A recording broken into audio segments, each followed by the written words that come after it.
Honorable members, please.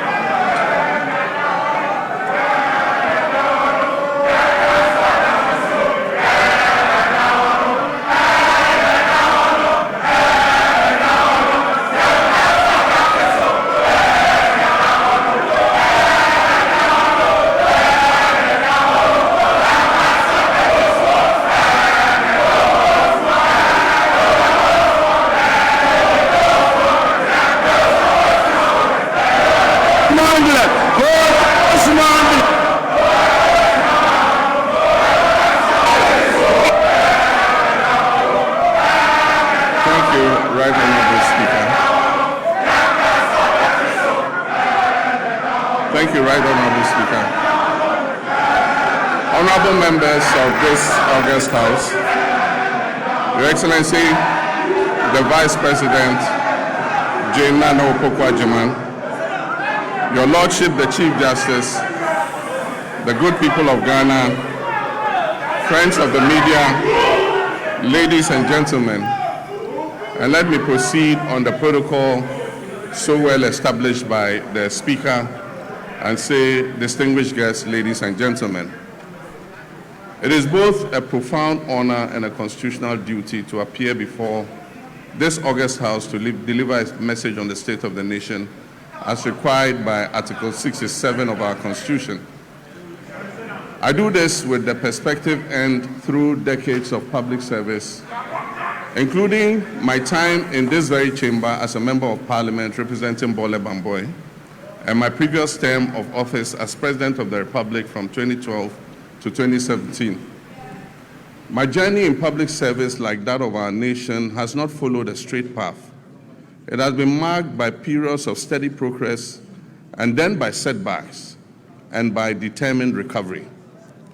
Mr. Speaker, that pattern of resilience mirrors the national experience of our nation. And today I stand before you to speak to another such defining moment, a moment in which our nation is on the rebound of national renewal and of restored hope. This moment is being shaped by hard choices, institutional resolve, and a renewed commitment to stability and national purpose. Mr. Speaker, in just a few days, on 6th March 2026, our dear nation Ghana will celebrate 69 years of independence on the theme, Building Prosperity, Restoring Hope. This theme is not merely ceremonial, it is the blueprint that guides our administration's vision and actions. It reflects where we have been, it acknowledges the difficulties we have endured, and confidently declares the direction in which we are headed. At the heart of this vision are two complementary and mutually reinforcing agendas. One, the Resetting Ghana agenda, and two, the Accra Reset. The Resetting Ghana agenda is our national commitment to restore economic stability, rebuild public trust in our democracy, strengthen our institutions, and deliver tangible improvements in the lives of ordinary Ghanaians. It is about turning the page on years of mismanagement and confronting our challenges with honesty, and charting a new course anchored in fiscal discipline, transparency, and sustainable development. The Accra Reset, on the other hand, is our continental commitment. It recognizes that Ghana's prosperity cannot be separated from Africa's progress. It calls for a fundamental shift in how African nations relate to one another and to the world, from dependence to self-reliance, from fragmentation to integration, and from reactive postures to strategic leadership. Mr. Speaker, these two agendas are deeply interlinked because we cannot build lasting prosperity at home without contributing to stability and growth across our continent. Equally, we cannot lead effectively on the continental stage if our own house is not in order. Together, these frameworks demonstrate our determination to restore hope, not merely as a promise, but as a lived reality of Ghanaians and Africans alike. As we build on the foundation laid in 2025, the first year of my return to the presidency, we do so with clarity of purpose, unity of action, and confidence in our ability to deliver a future worthy of our people's sacrifice and their aspirations. Mr. Speaker, this moment of national renewal unfolds against the backdrop of a world in profound flux. The global order we once knew is being rapidly reshaped, and the so-called rule-based international system endures only as long as it protects the advantages of those who designed it. Once emerging nations like ours begin to operate within those same rules to rebalance power, the very architects of that order prove willing to relax their commitments. Ghana, like many nations, has learned this hard truth. We cannot respond to this new reality with fragmentation, hesitation, or continued dependence. History has long taught us that resilience and prosperity will not be handed to us. They must be built deliberately through cooperation, self-belief, and strategic alignment. This era ahead demands that Africa must move from a posture of dependence to one of collective self-reliance. Mr. Speaker, it is in this spirit that Ghana has sought to play a convening and catalytic role on the continent. In the middle of last year, our capital, Accra, hosted African heads of state, policymakers, and development partners for a landmark health sovereignty summit. Together, we charted a new roadmap for healthcare financing and collaboration among African nations. And that message was clear. Africa must take ownership of its health security, pool its resources, deepen collaboration, and design financing solutions that reflect our realities rather than external prescriptions. Strong economies require healthy populations, and health sovereignty is inseparable from economic sovereignty. The same logic applies to trade, industry, and economic growth. Africa's future lies in dismantling our artificial borders, removing bottlenecks that stifle commerce, and fully activating a common market that allows our goods, services, and capital and ideas to move freely across the continent. No single African country, no matter how well endowed, can thrive alone in this new global environment. Rather, when we work together, our combined markets, our youthful populations, our natural resources, and our creativity will constitute one of the greatest economic opportunities of this century. Africa must summon the courage to shape its own destiny, building genuine sovereignty across Africa. The Global South requires a deliberate and disciplined plan, one that begins with unlocking the immense human and creative potential of our young people, strengthening regional value chains to add value to what we produce, mobilizing domestic capital to finance our own development, and speaking with a single, coordinated, and confident voice in global affairs. Mr. Speaker, this is how Africa can move from promise to power, from participation to leadership, and from dependence to self-reliance. The path forward is clear. Africa must rise with confidence, unity, and purpose. And Ghana stands ready not only to rebuild at home, but also to work hand in hand with our African brothers and sisters to shape a future that is defined by shared strength, dignity, and prosperity. Mr. Speaker, we have resolved here in Ghana to operate with our eyes open, to protect our sovereignty, and to design policies that place our people first. We'll continue to engage with the world, but on terms that reflect our interests. We will uphold global norms, but we will not outsource our judgment. And we will build resilience at home so that shifts in external power do not translate into hardship for our citizens. Mr. Speaker, when I last came before this House, I spoke candidly about the depth of the challenges we had inherited across all facets of our nation. Mr. Speaker, nowhere was this national malaise more evident than in the economic sector. We inherited an economy in severe crisis, burdened by unsustainable debt, high inflation, a rapidly depreciating currency, and an escalating cost of living crisis that had left our citizens reeling from unimaginable hardship caused by years of general imprudence and reckless management of the economy. Mr. Speaker, I was clear from the outset that recovery will not come easily. But I was also clear that I'll stop at nothing to turn this situation around and bring relief to Ghanaians. I promised then that just as I have confronted and overcome crisis in the past, I'll reset our economy and return us to a path of growth, progress, and development. Mr. Speaker, I told this August House then, when I appeared before you last year, that we would have to take tough, prudent, and necessary decisions to restore stability and credibility. Today, Mr. Speaker, I can say to you with confidence, Ghana is back. Ghana is working again. And Ghana is open for business. The fundamentals are improving, and the path to sustained acceleration is very clear to everyone. From the outset, we resolved to choose discipline over waste, reform over excuses, and stability over speculation. As a responsible government, our first order of business was to halt the economic hemorrhaging and restore order to our public finances. We tightened expenditure and commitment controls. We improved payables reporting and conducted a comprehensive audit of 2024 commitments to restore credibility and discipline.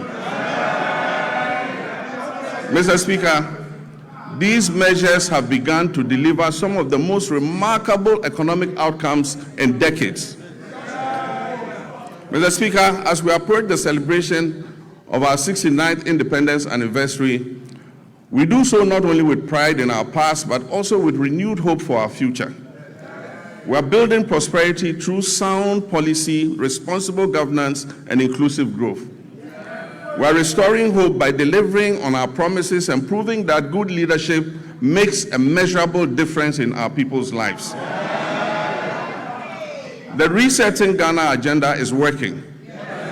The Accra Reset is gaining momentum. And together they are laying the foundation for a stronger, more resilient, and more prosperous Ghana.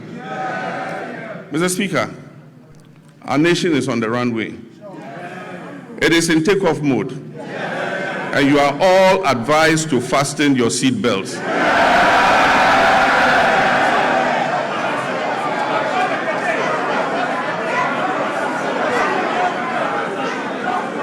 Mr. Speaker,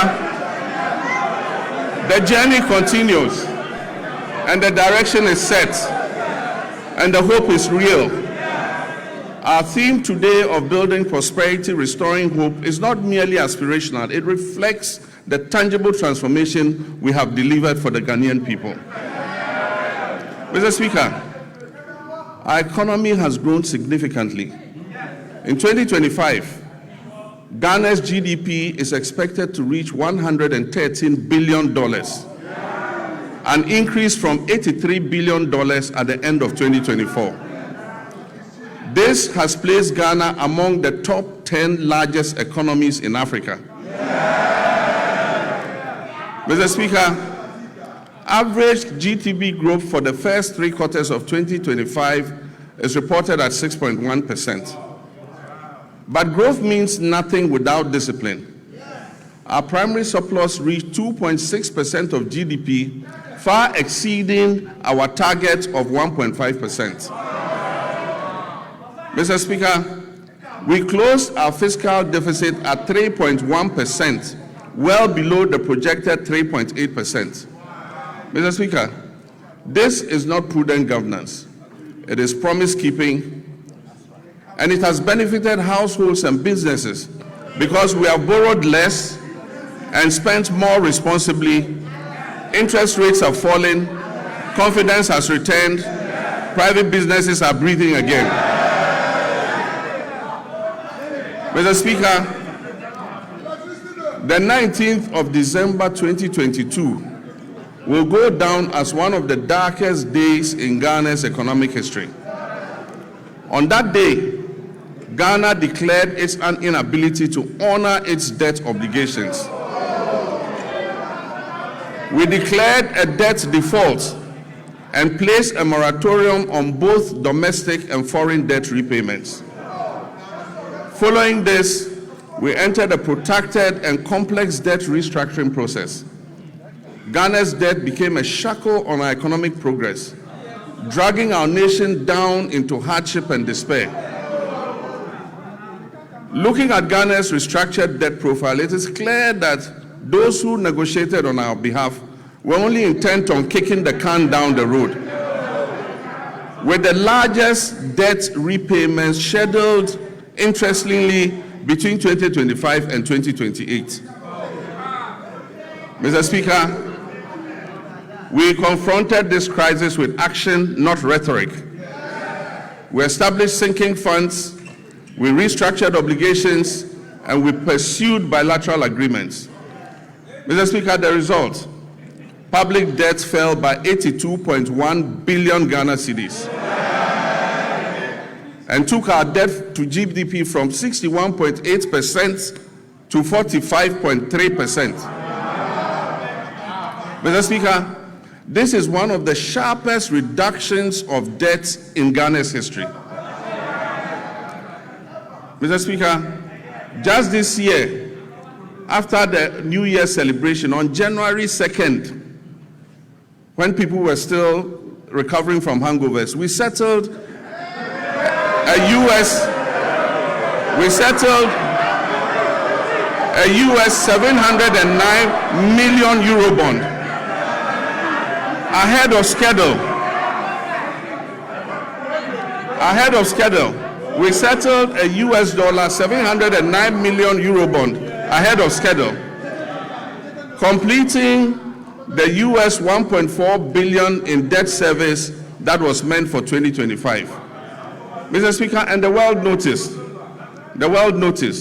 Fitch, Moody's, and Standard & Poor's all upgraded Ghana's credit ratings, the first triple upgrade in many years. Mr. Speaker, Ghana's credibility is restored. Ghana is rising. The heaviest burden we inherited was the very high inflation rate, which was silently eroding every household's purchasing power. It peaked at 54.1% at the end of 2022, and it declined to 23.5% by the end of 2024. Mr. Speaker, we treated this with urgency. Through fiscal consolidation, currency stabilization, and disciplined monetary policy, inflation fell from 23.5% at the end of 2024 to 3.8%.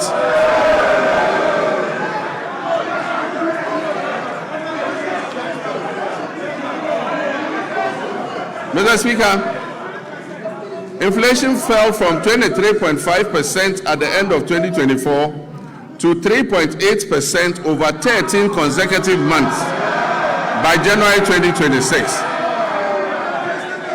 Mr. Speaker, and very interesting, food inflation, which had been the main driver of the upward pressure on inflation, fell by 26.6 percentage points. Inflation for locally produced goods fell by 22.6 percentage points. Mr. Speaker, these are not just statistics. These translate into the reality of a parent being able to put food on the table for their children. It translates into the reality of businesses thriving and creating opportunities for Ghana's young people. Mr. Speaker, petrol prices dropped from 15.2 Ghana cedis to 10.7 cedis per liter. And only recently, it dipped below the 10 cedi mark to 9.97. Diesel fell from 15.4 to 11.3. And this brought relief to our nation's 3.7 million car owners and the tens of millions of Ghanaians who depend on transport daily. Mr. Speaker, to the interesting part. exchange rate volatility has long been at the heart of hardship in Ghanaian households. We made currency stability a priority, and Mr. Speaker, we have delivered. Mr. Speaker, we did not arrest the dollar. We strengthened the CD to put up a good fight against the other currencies.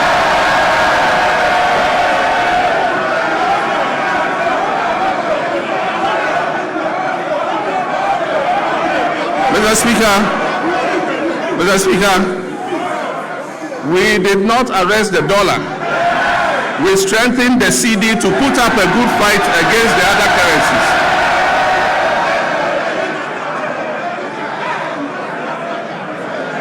And I'm pleased to report to this House that the CD appreciated by 40.7% against the US dollar and by 30.9% against the British pound and by 24% against the euro. Mr. Speaker, Ghana's economic turnaround is broad-based and comprehensive. All sectors of the Ghanaian economy have witnessed remarkable improvement in our first year in office. And most importantly, Ghana's economy has surpassed the 100 billion mark for the first time. And as I said, it is projected to place Ghana among the top 10 largest economies in Africa. Mr. Speaker, our reserves currently stand at $13.8 billion from $8.9 billion at the end of 2024. This covers 5.7 months of import. A key driver of this development has been the establishment of the Ghana Gold Board. By formalizing gold exports, we have reduced smuggling, we have increased recorded exports in the artisanal and small-scale mining sector from 63.6 tons to 103 tons. And we've channeled that foreign exchange into our economy. Mr. Speaker, when the CD stabilizes, imported inflation falls, businesses can plan better, and household incomes improve. Mr. Speaker, as global uncertainty grows, it is necessary for us to reduce our country's exposure to external shocks, break the cycle of economic downturns, and safeguard our macroeconomic stability. Just last Wednesday, 25th February 2026, the Minister for Finance presented the Ghana Accelerated National Reserve Accumulation Policy to this House. Mr. Speaker, this policy seeks to strengthen our country's external resilience by increasing our international reserves to 15 months of import cover by the end of 2028, supporting long-term structural transformation while safeguarding macroeconomic stability. Mr. Speaker, it is forecast that gold prices will remain high over the next 3 years. And so this presents us with a unique opportunity to build an economic war chest to withstand any global economic shocks, to secure our macroeconomic stability and improve the standards of living of our citizens and build a lasting prosperity for future generations. This is what the GANRAP policy seeks to achieve. Mr. Speaker, we abolished nuisance taxes that were levied on Ghanaians between 2017 and 2024. These included the e-levy, the betting tax, the emission tax, the COVID levy, and so forth. Mr. Speaker, we have reformed VAT comprehensively. One, by abolishing the 1% COVID-19 levy, decoupling Get Fund and NHIL from VAT, reducing the effective VAT rate from 21.9% to 20%, raising the VAT threshold to 750,000 Ghana cedis to exclude petty businesses, and extending zero rating on textiles up to 2028. Mr. Speaker, these fiscal reforms have effectively put 6 billion Ghana cedis back into the pockets of Ghanaians. Interest rates have fallen from above 30% to currently between 18 and 20%, freeing up credits for businesses and households. And according to the Ghana Statistical Services, over 1 million Ghanaians have found employment between quarter 1 and quarter 3 of 2025. Mr. Speaker, and 950,000 Ghanaians have escaped multi-dimensional poverty over the same period. Mr. Speaker, I'm pleased to report that our external position has strengthened significantly. By December 2025, our current account recorded a surplus of 9.1 billion, representing 8.1% of our GDP. This is a remarkable increase from 1.5 billion or 1.8% of GDP in 2024. These achievements have been driven by robust gold, cocoa, and non-traditional exports, and increased remittance inflows. This improvement demonstrates that our economy is gaining strength and resilience again on the global stage. We've moved decisively from planning to action on our flagship 24-hour economy and accelerated export development program. This was officially launched in 2025, and this transformative initiative is designed, 1, to unlock round-the-clock economic activity, 2, deepen our value chains across key sectors, 3, boost productivity and support export growth, and 4, create quality jobs in agriculture, manufacturing, logistics, and services. Mr. Speaker, I want to thank this August House. On 6 February 2026, this House passed the 24-Hour Economy Authority Bill. This has established the regulatory framework and the legal mandate that was necessary for full implementation. Last week, at the cabinet meeting held, I had the honor of signing this historic legislation into law. All is now set for takeoff. This is the boldest economic transformation initiative in Ghana's recent history. Mr. Speaker, in this year's budget, 110 million has been allocated to begin the setting up and implementation of the 24-Hour Economy Authority. These resources will enable businesses to operate beyond traditional business hours. They will attract investment through strategic partnerships with the Development Bank of Ghana and the Ghana Infrastructure Investment Fund, and they will strengthen the foundations for sustained growth and job creation, especially for our young people. This is about building prosperity and restoring our people's hope through concrete action. Mr. Speaker, a nation that does not learn from past mistakes cannot get out of the cycle of problems that impose hardships on its citizens. We've just begun to emerge from the most devastating economic crisis in our nation's recent history. This crisis was triggered by general financial indiscipline, huge deficits, and massive debts that were occasioned by persistent and unbudgeted expenditure to meet the ends of convenient politicking. In the last week, we have had to take the painful but necessary decision to revise the producer price of cocoa to achieve competitive pricing and resolve the acute liquidity challenges in the sector. Mr. Speaker, failure to do this as others did and left a debt of 32 billion for this government to pay. Failure to do this would have meant borrowing billions in borrowed funds. Mr. Speaker, this unplanned expenditure would have taken us right back to the very devastating economic problem we have only recently begun to escape. So, Mr. Speaker, while fully understanding the concerns and protests of our farmers, I can firmly assure them that the reforms announced by government will see a total transformation of the cocoa sector. And it will guarantee them a fair and transparent price that enables them to meet the cost of producing the commodity and making decent margins.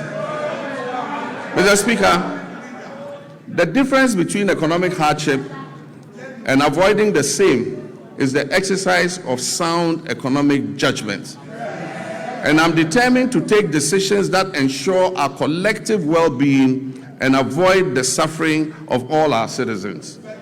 These are difficult decisions to take, but Mr. Speaker, I had to take them. Mr. Speaker, we are bringing legislation to this House to tighten our procurement processes by banning sole source contracts, except in exceptional circumstances. We will also bring legislation to this House to make it mandatory to seek Parliament's prior approval before any government asset or property is leased out or sold. This includes lands and state enterprises.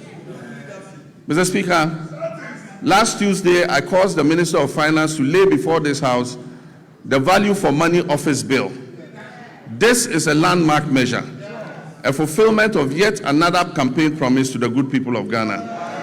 And this is designed to decisively end waste, inflated contracts, abandoned projects, and chronic cost overruns that have for far too long drained the public purse.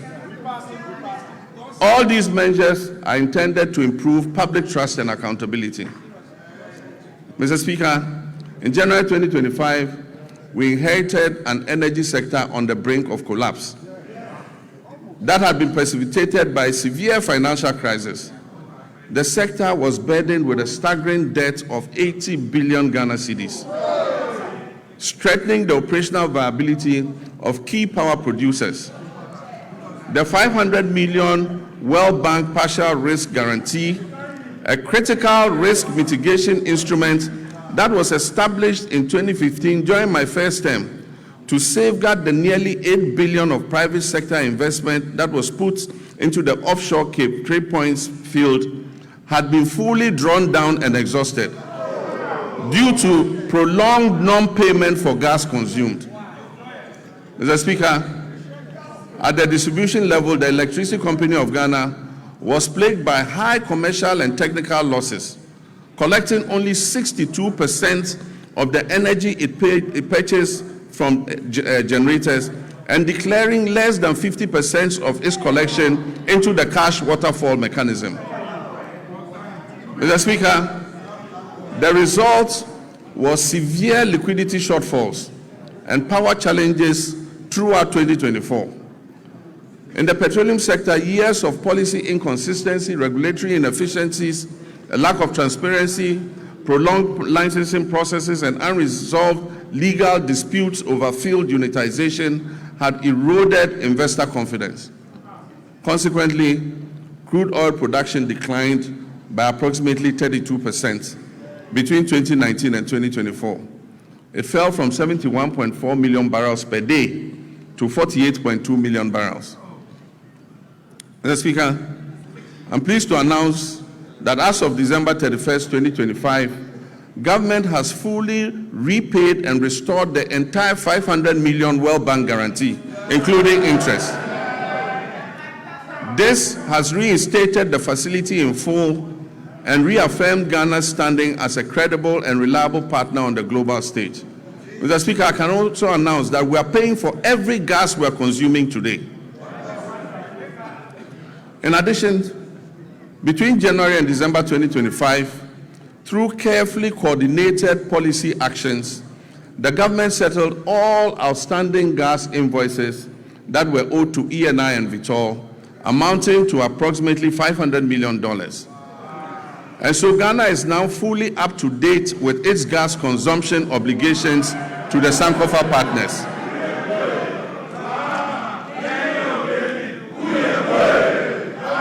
And I'm pleased to announce that the 2026 budget has made adequate provision to ensure timely payments for all liquid natural gas that we consume going forward. Mr. Speaker, to ensure equity and fairness, the government has also held constructive engagements with Tallow Oil and the Jubilee Field partners, and we've reached a comprehensive roadmap to guarantee full payment for all gas that is consumed. This approach supports reliable nationwide electricity generation and accelerates industrial growth. Engagement with upstream partners has resulted in increased gas production, guided by a clear national vision to rapidly scale up domestic gas supply and reduce reliance on expensive liquid fuels.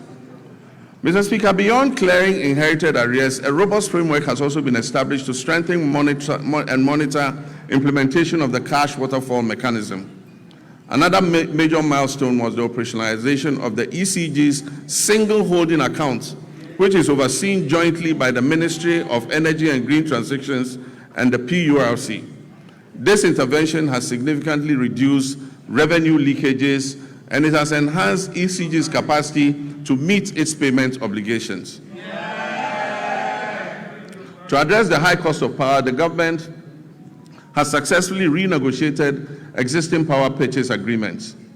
Engagement with the 9 independent power producers have resulted in a 250 million immediate savings and 1.1 billion of legacy debt restructured for payments between the period 2026 and 2028. These revised agreements will be submitted to Cabinet, and I'm pleased to inform you, Mr. Speaker, will be brought here to Parliament for ratification. Mr. Speaker,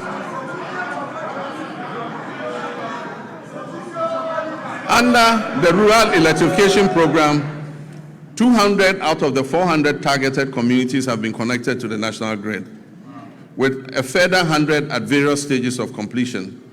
The national electricity access for Ghana today stands at 89.05. We are committed to ensuring that every Ghanaian has access to reliable, affordable electricity.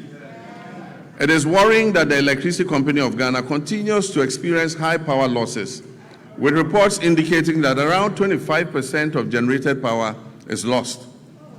To address this phenomenon and anchor the gains we have made, adopting private sector participation, particularly in billing and collection, is the most effective way to significantly reduce these losses.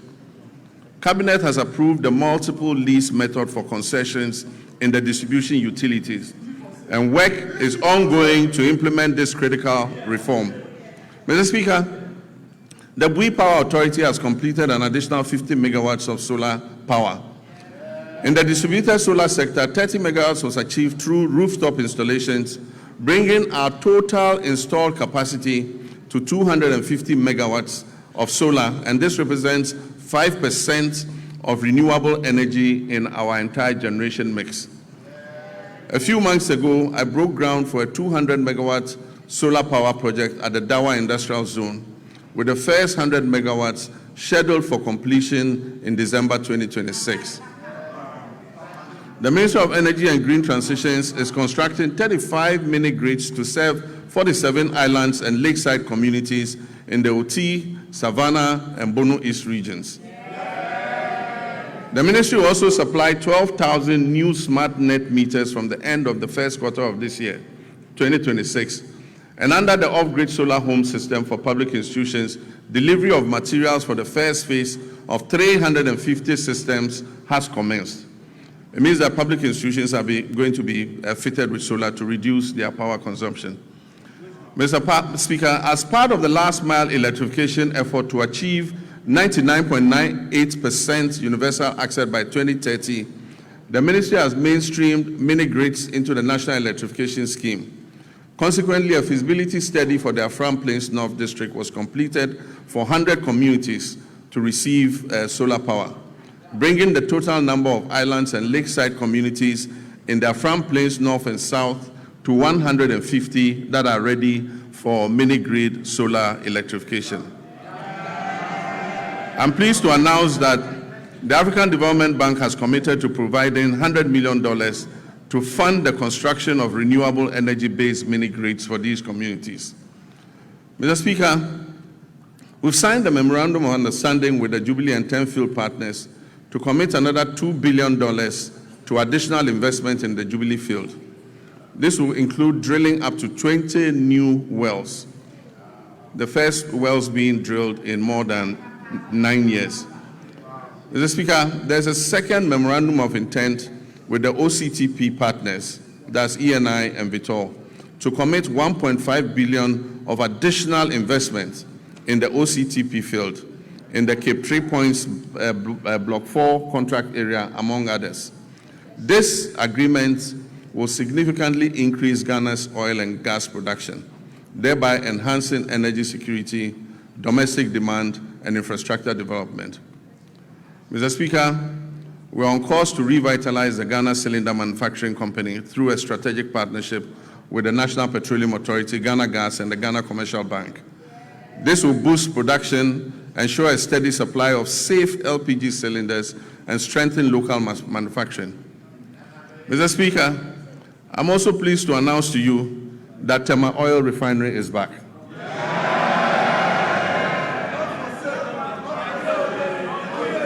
The new management of the refinery has successfully completed extensive turnaround maintenance. And I'm pleased to inform you that this August House that for the first time since 2018, the refinery has commenced processing of crude oil into petroleum products again.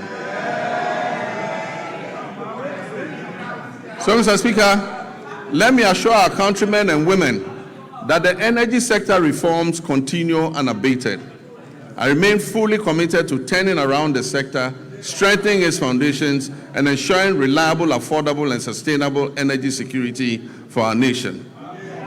Mr. Speaker, agriculture remains central to our national renewal.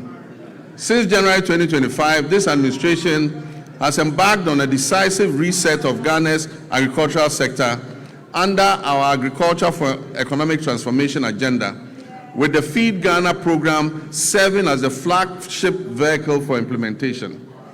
Our objective is clear: to restore food sovereignty, stabilize food prices, reduce import dependence, increase decent jobs, especially for youth, and reposition agri as a strategic growth sector under our 24-hour economy policy.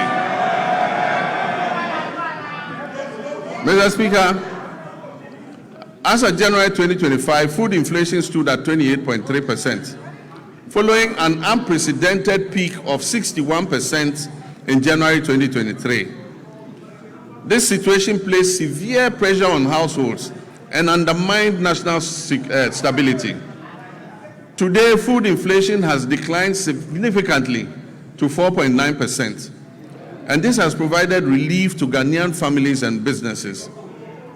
Mr. Speaker, this year we have committed 300 million Ghana cedis to the National Food Buffer Stock Company to mop up excess produce, to stabilize prices, and build a strategic national food buffer against emergencies, marking the first time Ghana has deliberately built a food reserve for national resilience. Over 413 institutions, from basic schools through to tertiary institutions, have been registered and are actively participating in the Feed Ghana program. Institutional farming is currently being undertaken by the Ghana Armed Forces, the Ghana Prison Service, the National Service Authority, basic and second cycle schools, public universities, and faith-based organizations, including churches and mosques. A key pillar of the Feed Ghana program is the home gardening initiative.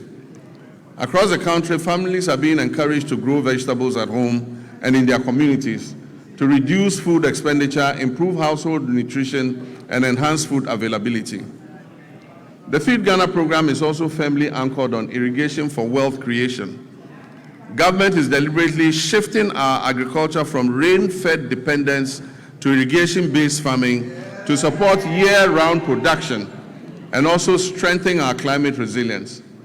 And so over the past months, processes have begun for the following interventions: the construction of 2 new mega dams, the rehabilitation of 8 existing irrigation dams, and the construction of 250 solar-powered boreholes for farming communities and schools across the Northern Belt and Brong-Ahafo regions. In addition, major irrigation schemes, including the Via, Weta, Tanoso, Bong, Ashaman, and Aveime, are undergoing rehabilitation. while new inland valleys covering over 1,300 hectares are being developed to expand rice production.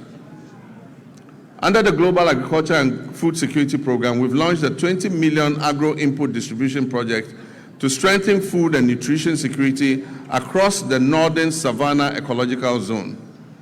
This project is being implemented in 12 districts across 6 regions with a target of 50,000 farming households, including 30,000 women and youth.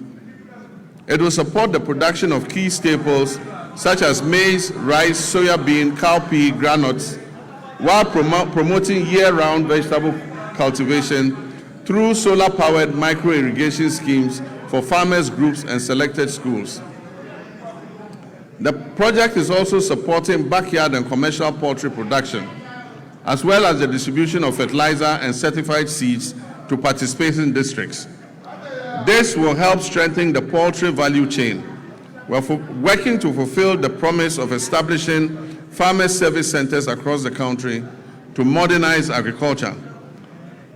Procurement processes are underway for a total of 660 tractors, 400 combine harvesters, and other agricultural equipment and implements. The first 11 farmer service centers will begin construction this year and will provide affordable access to land preparation, harvesting, storage, input supply, extension services, and equipment leasing, especially for smallholder farmers. Mr. Speaker, in the next 2 weeks, I'm going to cut short for the first farmer service center in the Afram Plains. Mr. Speaker, agricultural extension remains the backbone of productivity, and to address the current gap between farmers and extension officers, 540 motorbikes have been procured to improve extension coverage. 150 of those bikes have already been distributed, and we're employing 400 Feed Ghana district coordinators nationwide, while 10,000 young Ghanaians are being enrolled under a 4-year national service agripreneurial program with annual absorption into permanent employment. So far, 3,000 youth have been posted by the National Service Authority under the Agripreneur program. This intervention is strengthening frontline service delivery and creating employment opportunities for young people. We're also placing farmer cooperatives at the center of our agricultural transformation plan. As of October 2025, 70,000 community commodity-focused farmers cooperatives had been established nationwide.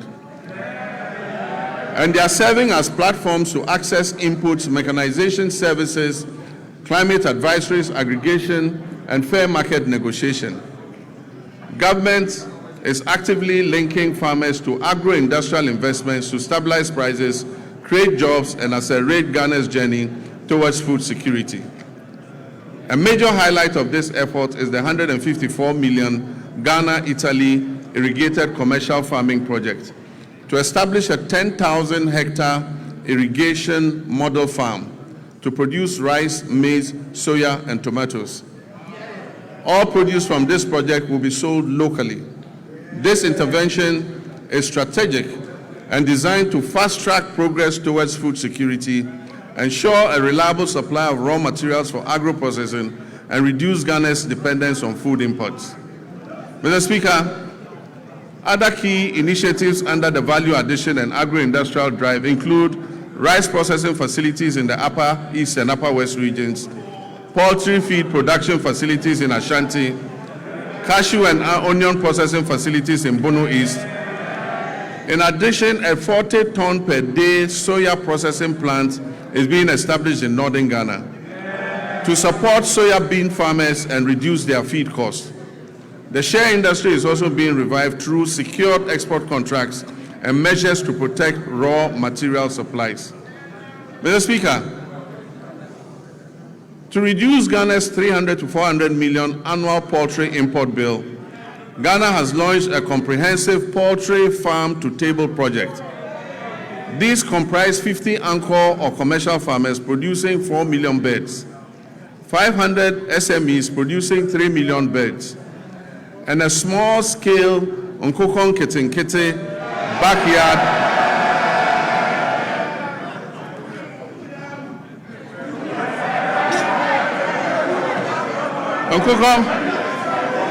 and a small-scale Nkukon Kitinkiti backyard poultry program that is targeting 3 million birds nationwide, with emphasis on women and young children. Mr. Speaker, the Nkukon Kitinkiti program is underway as I speak. And the target is to reach 60,000 households.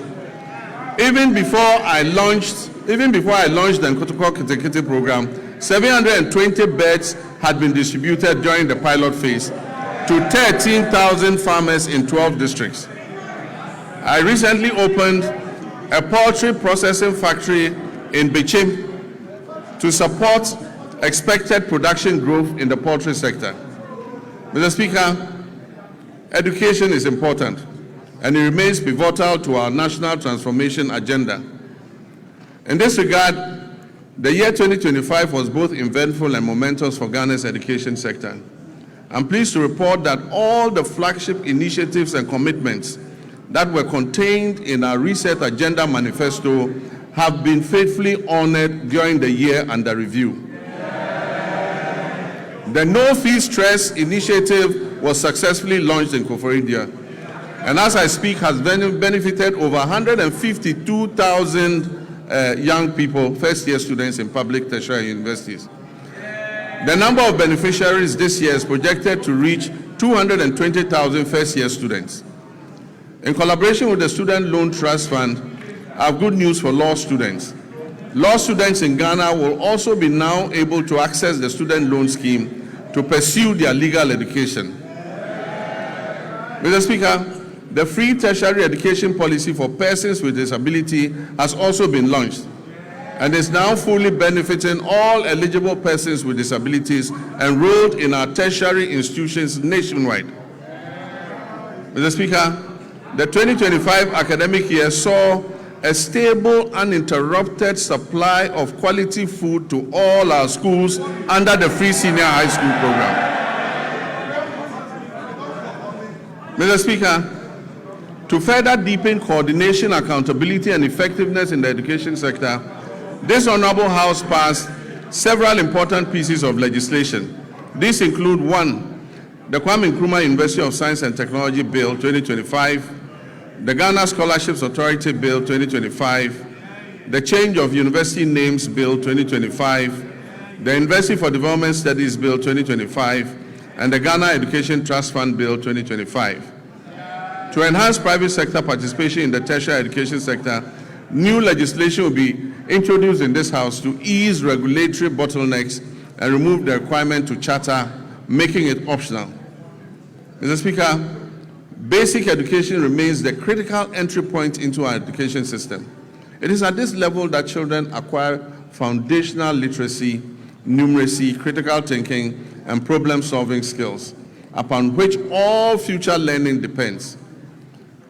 Government understands the importance of the basic sector and is therefore undertaking a major policy shift to rebalance our education investments in favor of basic education. As part of this shift, the standards-based curriculum for kindergarten to primary 6 is currently under review to incorporate robotics, coding, and the responsible integration of generative artificial intelligence. Additionally, as part of the ongoing curriculum review, artificial intelligence education will be introduced at an age appropriate and developmentally sensitive, with a strong emphasis on ethical use, digital responsibility, critical thinking, and human values. Mr. Speaker, in response to the persisting challenge of schools under trees, this government has programmed a bold and decisive intervention for the 2026 financial year. This includes the construction of 200 kindergarten blocks, 200 new primary school blocks, 200 new junior high schools nationwide. And I'm further pleased to inform this House adequate allocation has been done in the 2026 budget. I'm further pleased to inform this House that the government has fully cleared all outstanding capitation grant arrears owed to the public basic schools, as well as clearing all outstanding arrears of BEC exam registration subsidies due to the West African Exams Council. For previous years, the legacy debts to West African Examinations Council have all been cleared. Mr. Speaker, education for learners with special needs is not only a moral right, but also a sound, pragmatic investment. And it promotes equity and strengthens social cohesion. In recognition of this, the amended Get Fund Act has established a dedicated, sustainable funding framework to implement free education for learners with special needs, beginning in the 2026 academic year. Government has also increased the daily feeding grant for students in public special schools from 8 cedis per day to 15 cedis per day. This significant increment reflects our resolve to address the unique nutritional and health needs of learners with disability. In addition, Mr. Speaker, we'll construct a modern state-of-the-art special needs school in Ho in the Volta region, and will rehabilitate and upgrade the existing special needs schools in Okropong, Ekwapim, in fulfillment of our pledge also to provide free sanitary pads to schoolgirls as part of efforts to improve menstrual hygiene and reduce absenteeism among female learners. A total of 12.2 million packets of sanitary pads were distributed to girls in public schools across the country in 2025. Mr. Speaker, we allocated in this year's budget 292.4 million Ghana cedis to sustain the free sanitary pad initiative. This commitment aims to remove gender-specific barriers to education and ensure that no girl's education is interrupted due to challenges related to her menstrual hygiene. Mr. Speaker, as part of efforts to decongest senior high schools and increase access and ensure parity in educational opportunities, government is going to convert and upgrade 30 Category C secondary schools to Category B, and convert and upgrade 10 Category B schools to Category A. In addition, facilities in Category A schools are going to be upgraded and expanded to be able to take in more children. Technical and vocational education and training remain a critical pillar of our strategy to address youth unemployment and accelerate skills development. Government will construct 6 brand new regional TVET centers of excellence across the country to equip our young people with practical, industry-relevant skills aligned with the demands of the evolving job market. We're also undertaking a review of the national curriculum to align with the OECD Future of Education and Skills Framework. This will make TVET education more adaptive and resilient. Mr. Speaker, to expand access to higher education and support balanced regional growth and meet the rising demand for quality tertiary education, we've entered international partnerships to establish 2 new public universities, one in Kentapor in the Bono East region, another in Jasikai in the Oti region. I'm happy to announce also that a grant has been sourced from China to establish a new public university in Damango in the Savannah region. Mr. Speaker, technical universities play a critical role in closing the skills gap and reducing youth unemployment by delivering high-quality, industry-aligned and practice-oriented training within a broader policy framework that stimulates labor demand. In this regard, government is going to establish 3 new technical universities to strengthen skills development, enhance innovation, and support national industrialization efforts. Mr. Speaker, the Teachers Housing Initiative is a joint effort involving district assemblies, Common Fund, Get Fund, NATS, and JESOPs. And the aim is to build 50,000 housing units for teachers. This initiative is called the Teacher Dabre, maybe a Teacher Beda. This partnership demonstrates our collective dedication to enhancing teachers' living conditions and boosting the retention of teachers, especially in rural and remote areas, and ensuring that teachers can live, work, and retire with dignity and security. Mr. Speaker, by prioritizing equitable access and expanding infrastructure, We're investing in human capital and laying the foundation for a Ghana where every child can learn, grow, and succeed. Mr. Speaker, our health system. By January 2025, our health system was under severe strain. Aging and deteriorating equipment, stalled hospital projects amounting to 15 billion Ghana cedis in liabilities, and growing workforce pressures had weakened service delivery. Over the past year, donor support to our health sector declined sharply from 19% of our total health budget to just 2.2% today, creating an annual financing gap of more than 2.4 billion Ghana cedis. The withdrawal of support from programs previously financed by partners such as the USAID exposed the vulnerability in essential supplies and services, particularly in remote and underserved communities. Faced with these realities, my government chose to act decisively. In 2026, direct government funding for health will account for about 72% of our total health spending. This is up from 56.8% in 2023. Core health allocations have risen to GHS 23.3 billion, and with national health insurance resources included, total health financing now stands at 34.7 billion Ghana cedis. This reflects our clear commitment to domestic financing and health sovereignty. At the same time, we have faced the growing burden of non-communicable diseases.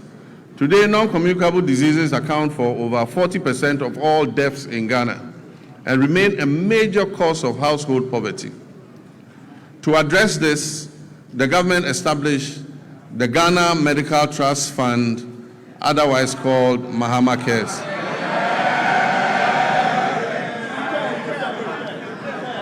Mr. Speaker, this is the first nationwide financing mechanism dedicated to chronic and non-communicable diseases. Mr. Speaker, the National Health Insurance Levy has been uncapped. Claims payments are now timely, with facilities no longer waiting more than 6 months as happened in the past for payment to be made.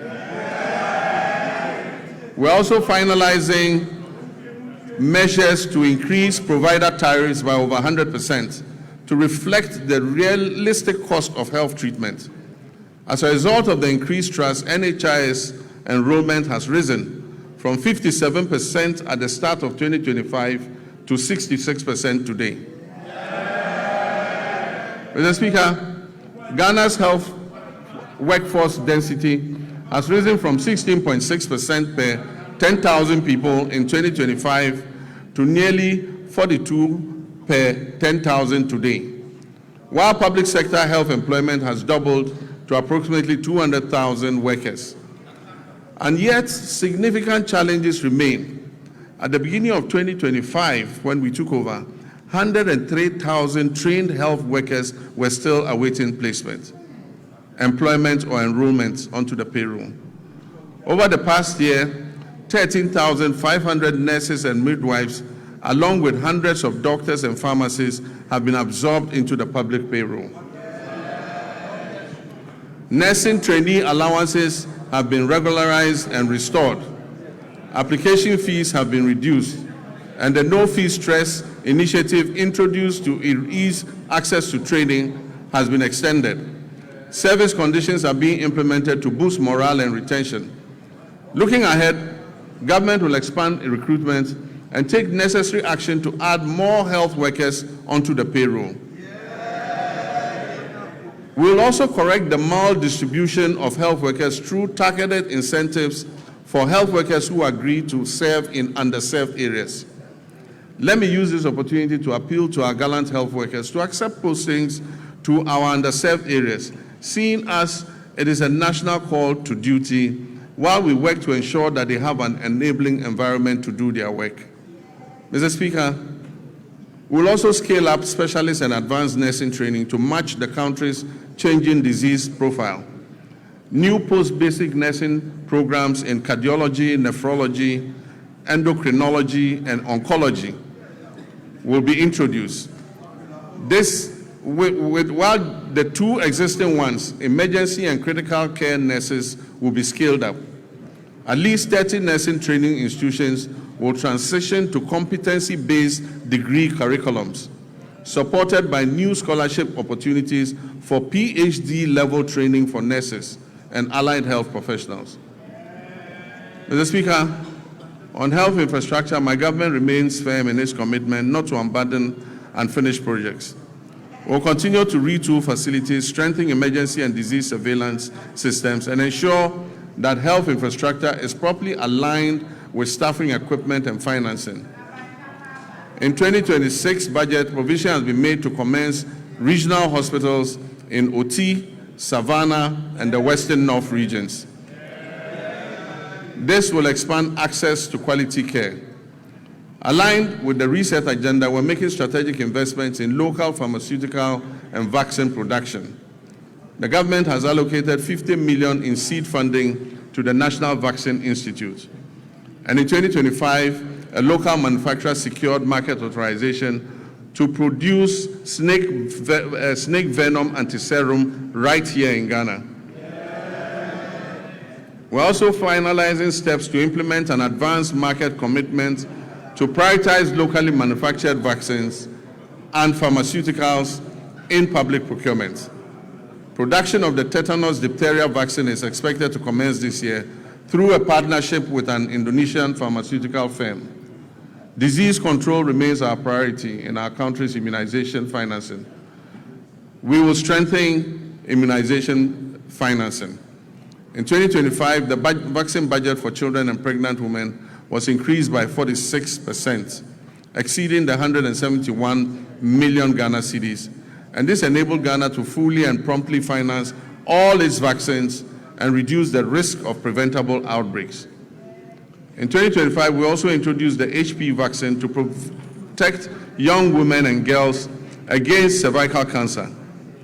Mr. Speaker, Ghana's HIV prevalence rate is estimated at 1.6%.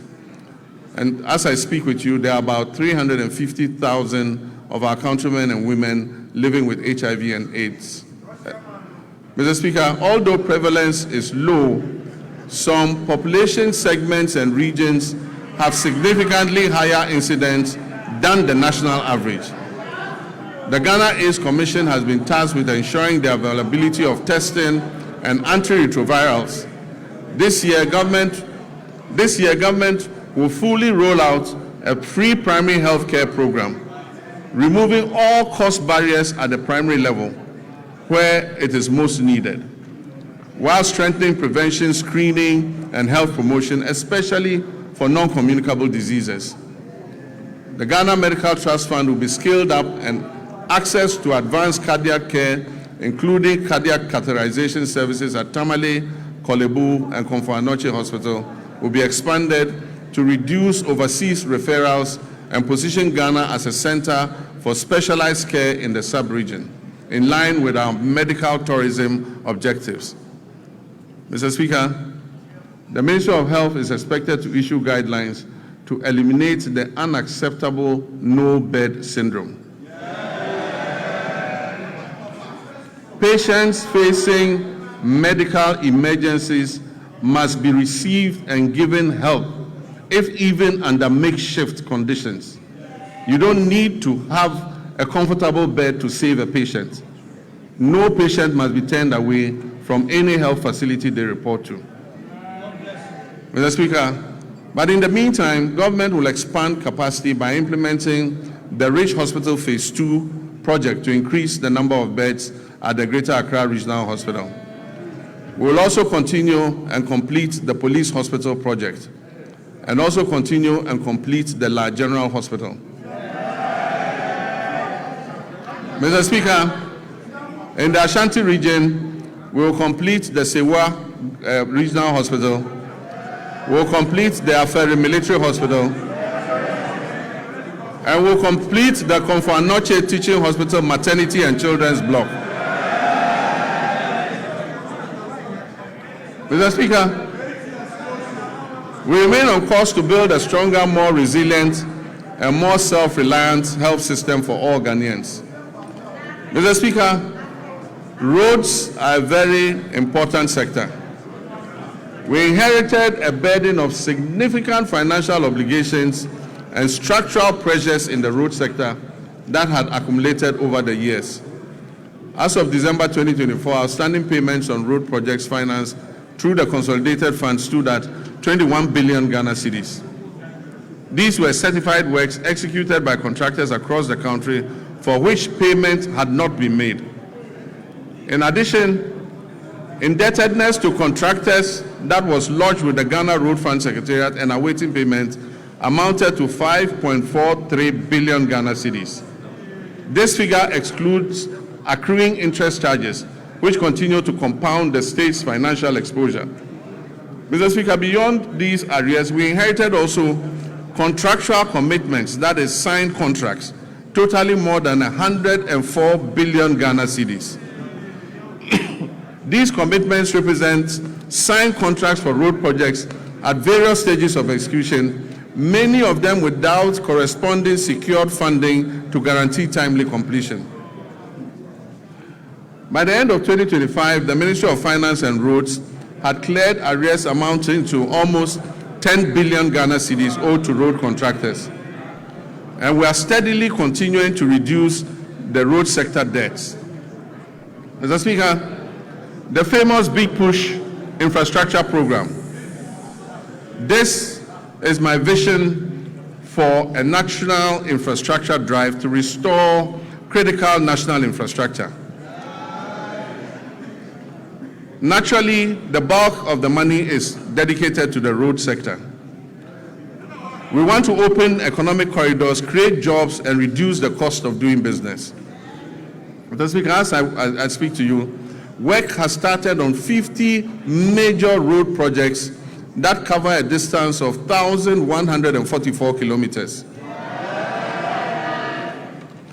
The total estimated cost of these projects is 50 billion Ghana cedis.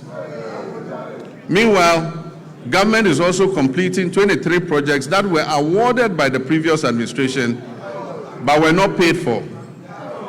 These projects amount to another 573 kilometers and are estimated to cost 15 billion cedis. So if you add that to the 1,500, it means about 2,000 kilometers of roads are currently undergoing rehabilitation as I speak. This is the biggest major investment in our road sector in the history of Ghana.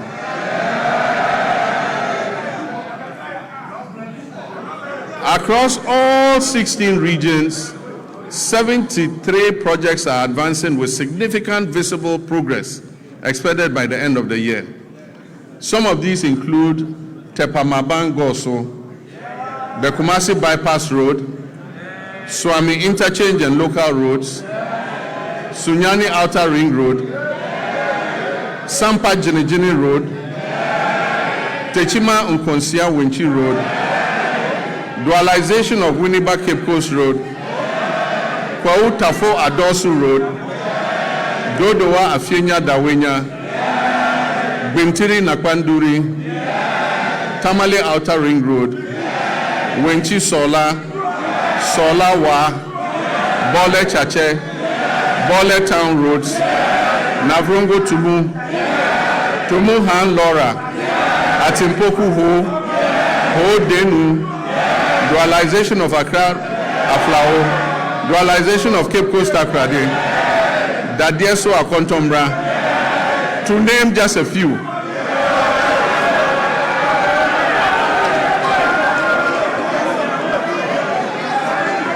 Mr. Speaker,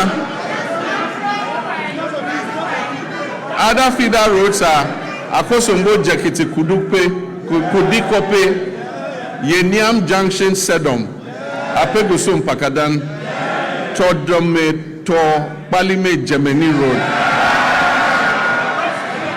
Indeed, there are many others too numerous to mention. And as I said at the launch of the Big Push program, the whole of Ghana is going to become a construction site.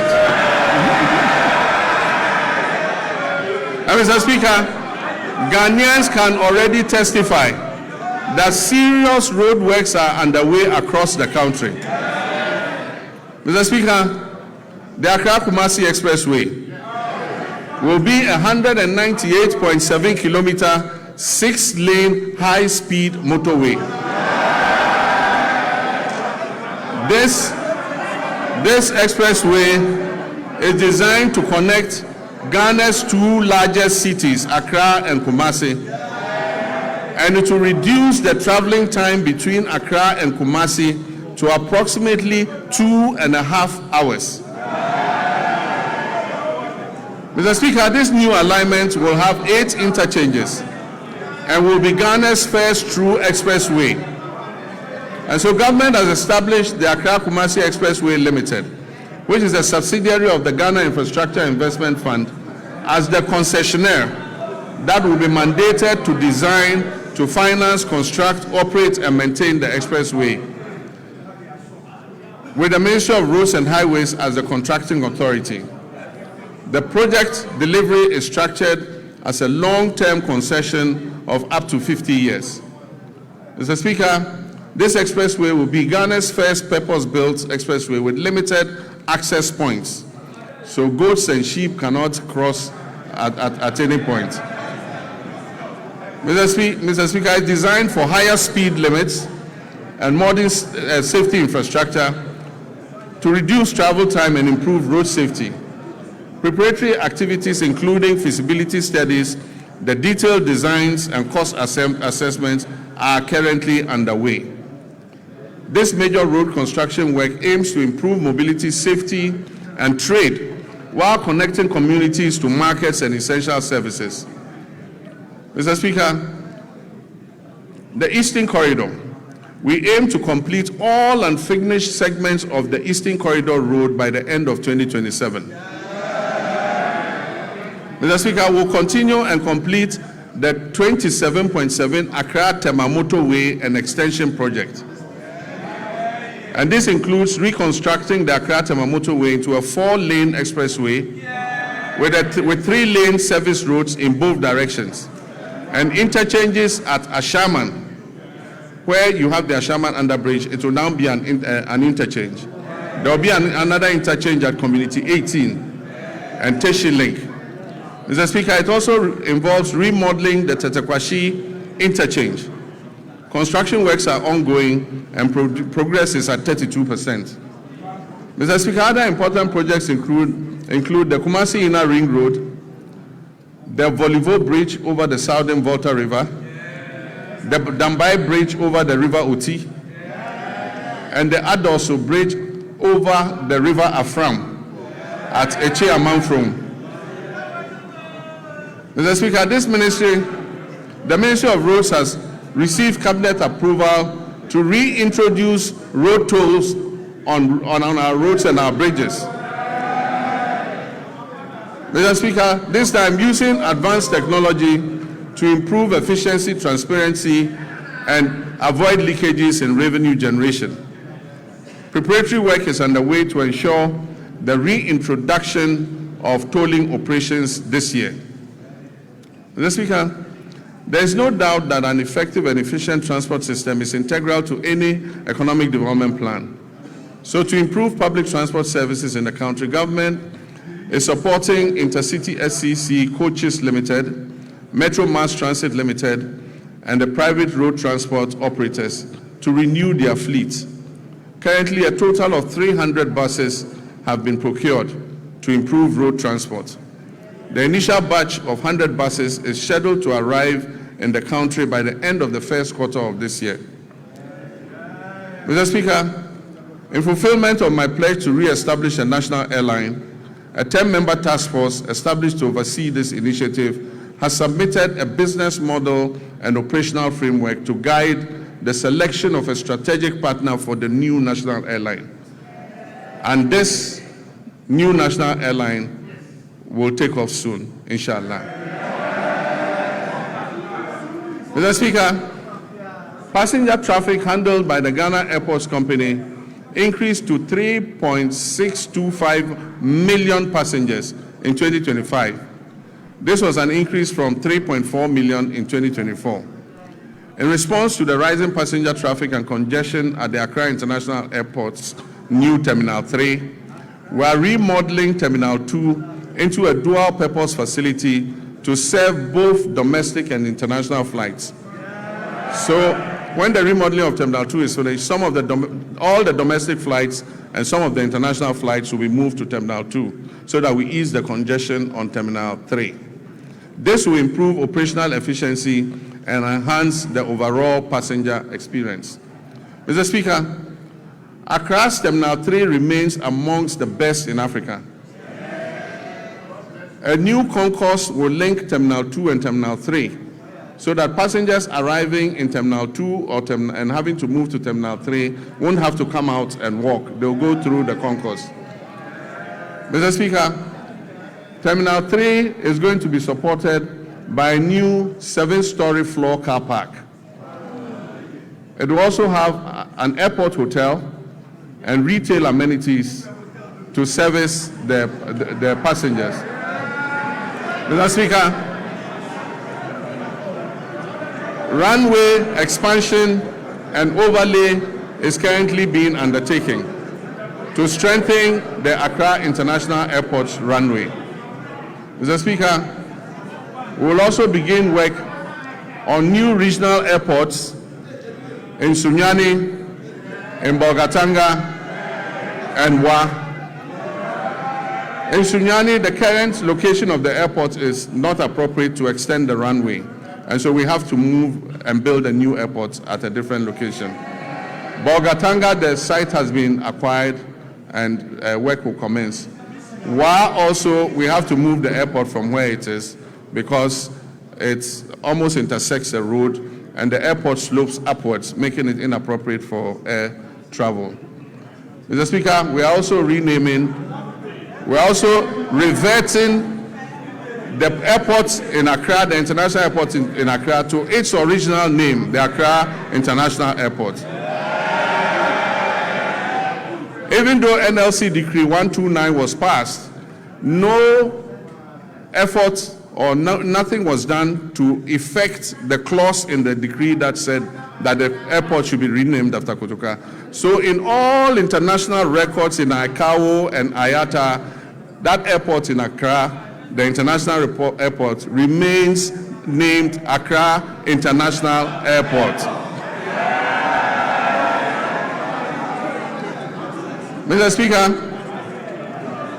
we are working to fully operationalize the Tema-Mpakadang rail line to maximize passenger and freight traffic between Tema and the north using the Volta Lake waterway.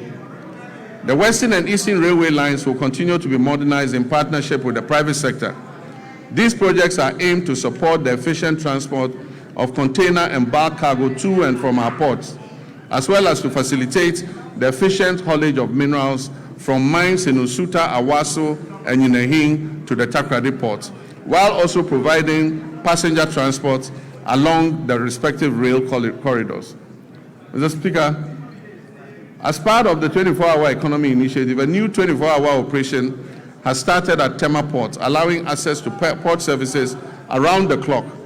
This development enables importers to clear their goods at any time, significantly easing congestion at the terminals like the transit terminals, the reefer terminal, and the Golden Jubilee terminal. The initiative brings together customs, banking, and other relevant agencies to enhance efficiency, low transaction costs, and boost Ghana's competitiveness as a major trade hub. Cabinet has reviewed the designs and feasibility study for the Keita Port and directed the Ghana Ports and Harbours Authority to present an action plan and a roadmap for the realization of the project at the earliest possible time. Mr. Speaker, the Driver and Vehicle Licensing Authority, as part of its expansion efforts, has established a new operational office at Adenta Bus Terminal in Accra. If you need any service in the night from DVLA, go to Adenta. There's an office open there day and night. Mr. Speaker, this modern facility operates around the clock, providing continuous service to improve accessibility and convenience for our motorists in Adenta municipality and the whole general Accra area. Mr. Speaker, communications is important, and under the Rural Telephony and Digital Inclusion Project, implemented through the Ghana Investment Fund for Electronic Communications, GIFEC, we extend voice and data connectivity to unserved and underserved communities. We've targeted the construction of 2,016 cell sites all over underserved and unserved communities. 1,561 of these 2,016 cell sites have been constructed, and of this number, 1,144 have been activated. Work is ongoing to activate the remaining 417 sites. Preparations are also well underway to commence construction of the remaining 455 sites. Mr. Speaker, under the School Connectivity Initiative, over 62,000 digital resources have been uploaded to the Ghana Knowledge and Skills Bank, enabling seamless access across multiple devices, from PCs to laptops to tablets and smartphones, for more than 600,000 users, including teachers, students, and researchers. Mr. Speaker, as part of the government's research agenda to ensure Ghanaian youth acquire essential digital skills for the modern global economy, I launched the 1 Million Coders program in March 2025. This initiative aimed to train 1 million Ghanaians in key digital areas, including data analytics, data protection, cybersecurity, the metaverse, and artificial intelligence over 4 years. Phase 1 of the program, that is the pilot phase, saw hundreds of trainees complete their training programs in person across 4 training centers that were established in Accra, Kumasi, Sunyani, and Bolgatanga. Mr. Speaker, phase 2, which will include virtual sessions, is set to commence this year, with expanded training centers and an increased number of beneficiaries. We project that 400,000 young Ghanaians will be trained this year, and this will build up to the numbers approaching 1 million. Mr. Speaker, the fight against corruption has remained a defining priority of my government and represents a central pillar of our commitment to good governance and accountability and the prudent management of public resources. Mr. Speaker, we've made progress through strengthened collaboration among law enforcement agencies, financial intelligence institutions, and prosecutors. These efforts have led to initiation of criminal proceedings and asset forfeiture proceedings against some individuals and entities implicated in financial crimes against the state. But yes, I agree with the sentiments of Ghanaians that we must press harder on this accelerator. As of December 2025, IOCO has recovered more than 600 million Ghana cedis. The office has investigated 462 cases, with 15 currently under prosecution. It has dismantled transnational carjacking syndicates and has recovered 29 luxury vehicles that were stolen. Mr. Speaker, the government remains resolute that corruption will not be tolerated, regardless of status or political affiliation. The Attorney General's office will continue to use both criminal prosecution and non-conviction-based assets recovery mechanisms to ensure that stolen public resources are returned for national development. Mr. Speaker, I understand that a large majority of Ghanaians are impatient to see those who abuse their public trust in office held to account. Mr. Speaker, there were periods when, under military regimes and unconstitutional governments, extrajudicial means could be used to exact retribution against persons perceived as corrupt or who had abused the mandate given to them by the people. Mr. Speaker, this may have appeared as swift justice, but many regrettable excesses were recorded. In 1992, we overwhelmingly adopted the 1992 Constitution to accept governance by the rule of law. On 7th January, when I swore the oath of office before the people of Ghana, I swore to uphold the 1992 Constitution.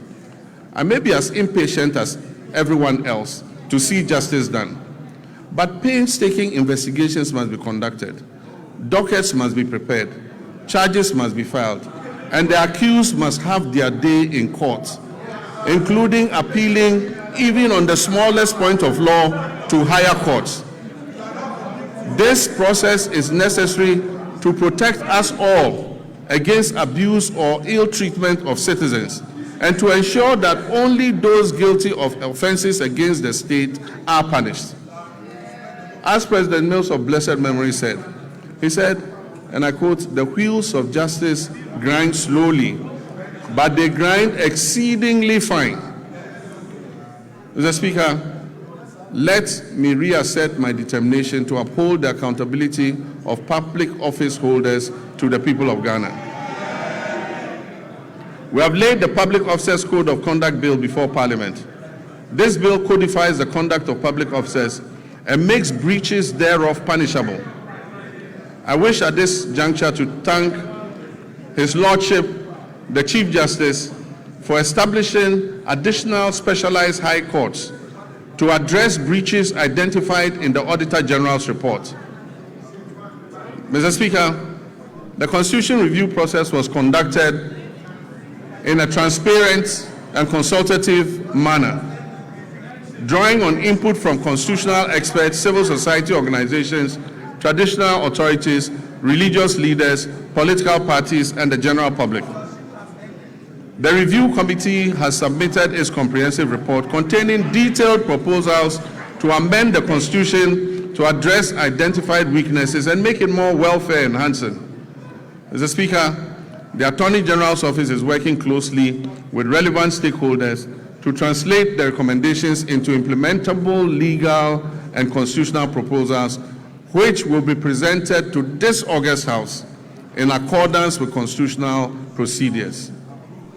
Mr. Speaker, illegal mining continues to pose a grave threat to our environment, water bodies, public health, and national security.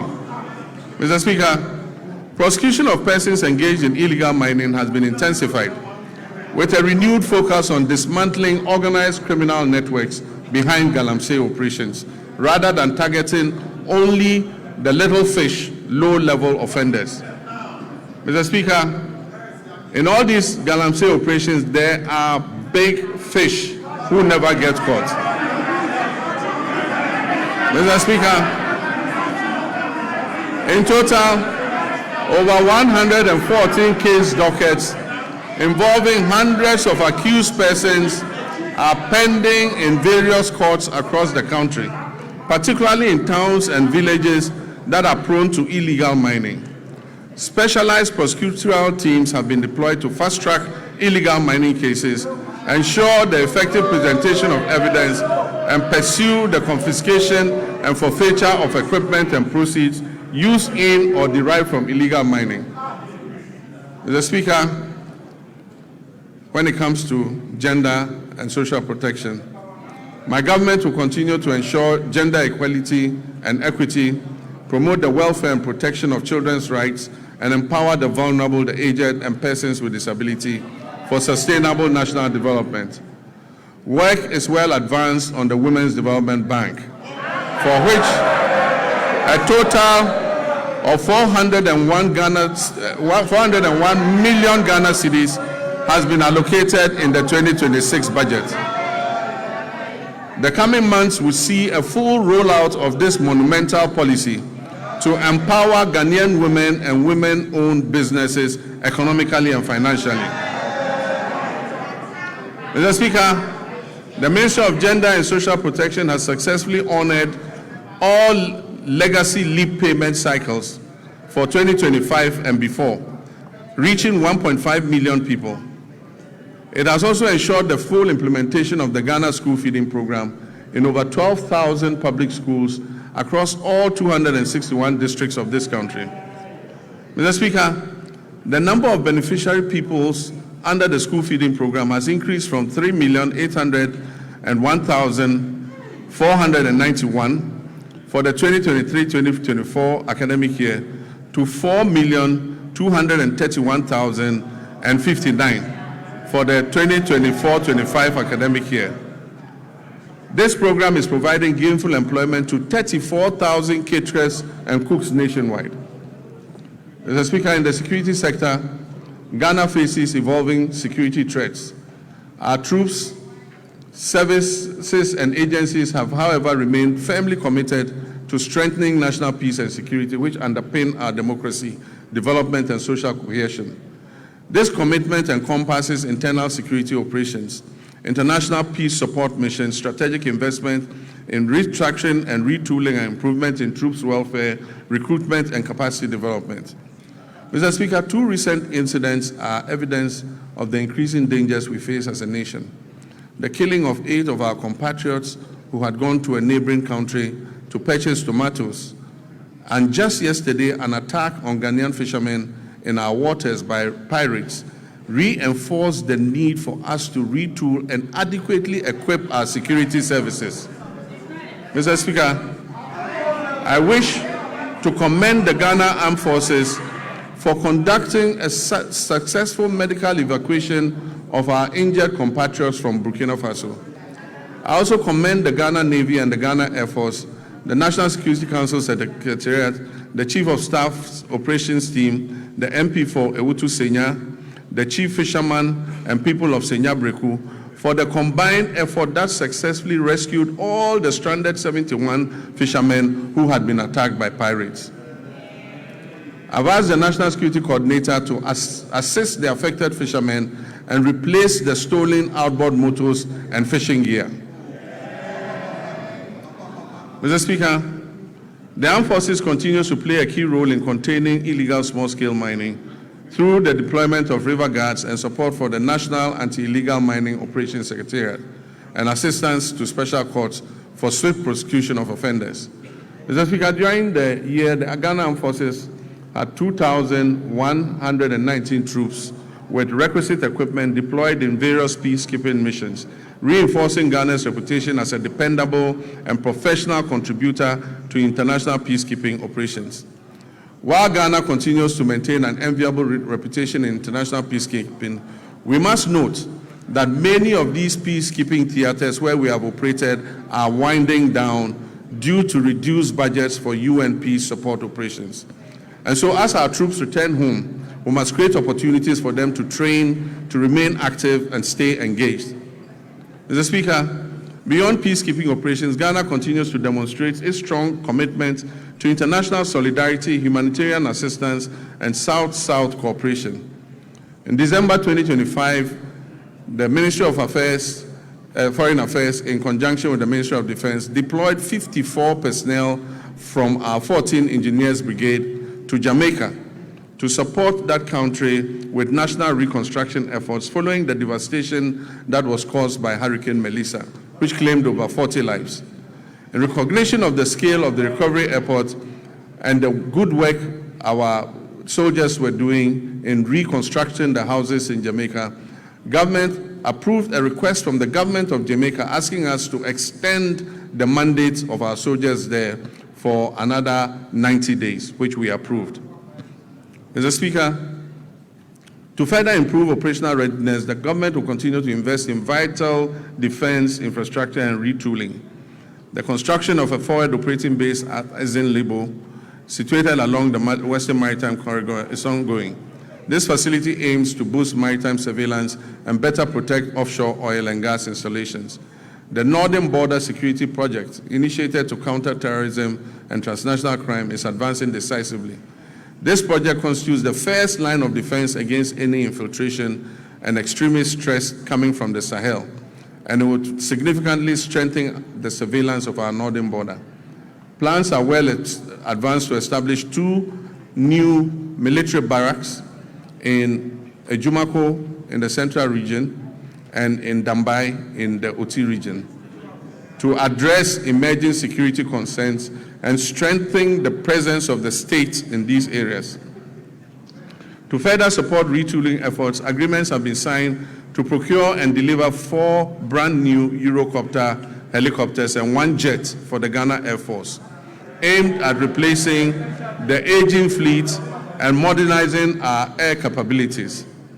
The Ghana Armed Forces is carrying out a thorough overhaul of previously grounded aircraft, which involves replacing essential components and bringing them back into service. This aims to quickly restore their operational readiness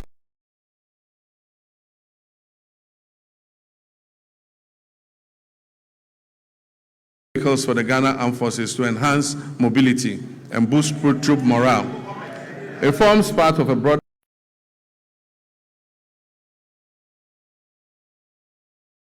underway to acquire 2 brand new offshore patrol vessels, armored personnel carriers, protective gear, ammunition, vehicles, and strategic drones and advanced communication systems to enhance the operational capability of the Army, Navy, and Air Force. We will also continue to prioritize human capital development within the armed forces. A progressive recruitment drive to increase the strength of the Ghana Armed Forces by 12,000 personnel over 4 years to support expansion and operational demands is ongoing. In line with the government's reset agenda, the recruitment process has been decentralized to regional capitals, with selected recruits reporting directly from their regions to training schools, marking a significant shift from the previous Accra-centered system. Mr. Speaker, on a very solemn note, I wish to express my condolences to the families of 6 of our young daughters who died during the stampede at the LWAC Stadium. May their memory be blessed and may they rest in perfect peace. Mr. Speaker, following the revised gratuity regime that was introduced in 2020 under the stewardship of Honorable Nitiwu, extending service by 5 years, under Constitutional Instrument 129, arrears have accumulated. Nitiwu is my friend, don't worry. Arrears have accumulated, Mr. Speaker, because no budgetary provision was made over the 4 years that followed.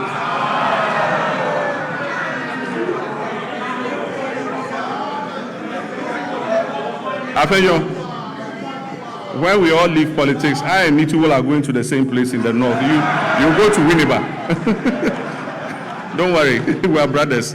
Mr. Speaker, this has resulted in over 1 billion Ghana cedis owed to approximately 3,000 personnel across all the different ranks. As part of our commitment to fairness and the resolution of long-standing legacy issues, the government will soon commence payment of gratuity arrears under CI 129. Honorable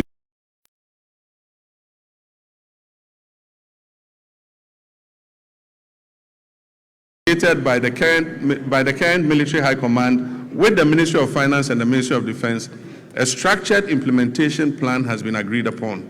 This will bring closure to the issue that has been outstanding since 2020, and it will ensure that affected personnel receive their rightful entitlements. Mr. Speaker, the Ghana Police Service has also received 40 armored vehicles and 100 pickup trucks to enhance their operations. Other security agencies such as the Fire, Prisons, Immigration, BNI, and Narcotics Control Commission will also be retooled to enhance their efficiency. Mr. Speaker, let me take this moment to commend the IGP and his men for the recent major successes they are chalking in bringing dangerous criminals to justice. The trust of the Ghanaian people in their police service is rising again, and I urge you to keep up the standard. Mr. Speaker, Ghana's foreign policy remains a central instrument for advancing our national development, for safeguarding our sovereignty, and projecting our values on the global stage. At a time when the global environment is characterized by profound geopolitical shifts, economic uncertainty, climate-related challenges, and evolving security concerns within our sub-region, government has taken deliberate steps to ensure that Ghana's engagement with the world is purposeful, strategic, and responsive to the needs of our people. In this regard, the Ministry of Foreign Affairs has stepped up efforts to align Ghana's external relations with our domestic development priorities. Mr. Speaker, In West Africa, Ghana continues to pursue a policy of good neighborliness, solidarity, and constructive cooperation with all countries in the sub-region. We remain firmly committed to the vision of a peaceful, stable, prosperous, and integrated West Africa, grounded in mutual respect, dialogue, and collective responsibility.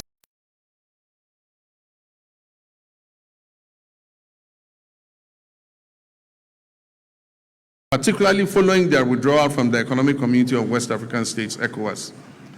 Ghana believes that continued dialogue and cooperation are indispensable to regional stability and that disengagement only deepens our collective vulnerabilities.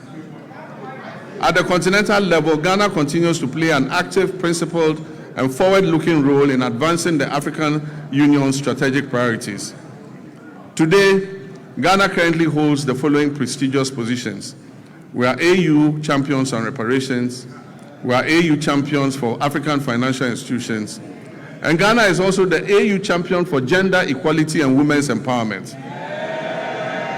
Mr. Speaker, I'm humbled by my election as the first vice chairperson of the African Union at the 39th ordinary session of the AU Assemblies of Heads of State and Government held recently in Addis Ababa, Ethiopia. Mr. Speaker, it is also gratifying to note that my colleague leaders in West Africa have declared me, John Dramani Mahama,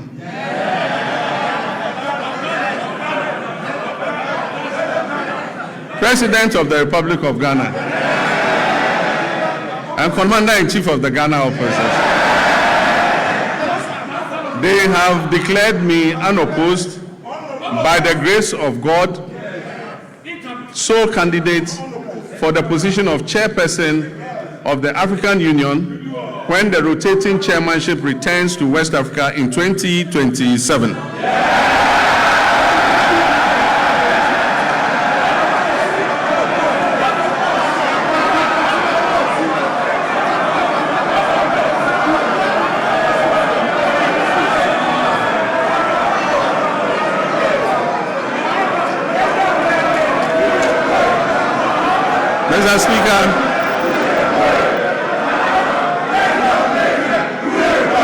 Mr. Speaker, during the 80th session of the United Nations General Assembly, I raised Ghana's voice to call for a comprehensive reset of the United Nations to better reflect the current realities and particularly the role of Africa in global governance and fairness in international financial systems. In line with our multilateral commitments, Ghana announced plans to table a United Nations resolution that recognizes the transatlantic slave trade as the gravest crime against humanity, and promoting an agenda of acknowledgement, reparative justice, and cultural restitution. Mr. Speaker, I'll formally present this resolution, which has been endorsed and adopted by the African Union unanimously, to the UN in March of this year for consideration by the UN General Assembly. Mr. Speaker, passports have never been easier to acquire than under this regime. Mr. Speaker, the Ministry of Foreign Affairs has established 7 new passport application centers in Upper East, Oti, Ahafo regions, Bono East, Northeast, my own region, Savannah, and the Western North region. Mr. Speaker, with this expansion, all 16 regional capitals now host passport application centers, marking a major milestone in the decentralization of passport services. Mr. Speaker, to address systemic delays, the ministry implemented a 24-hour passport production operation at the head office. This enabled the clearance of an inherited backlog of over 40,000 passport applications.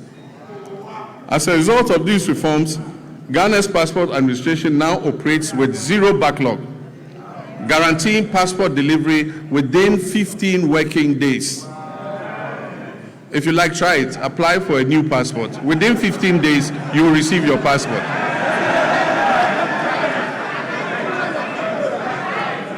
Mr. Speaker, to facilitate travel and boost tourism and ease business mobility, the Ministry of Foreign Affairs implemented a 5-day visa processing service across.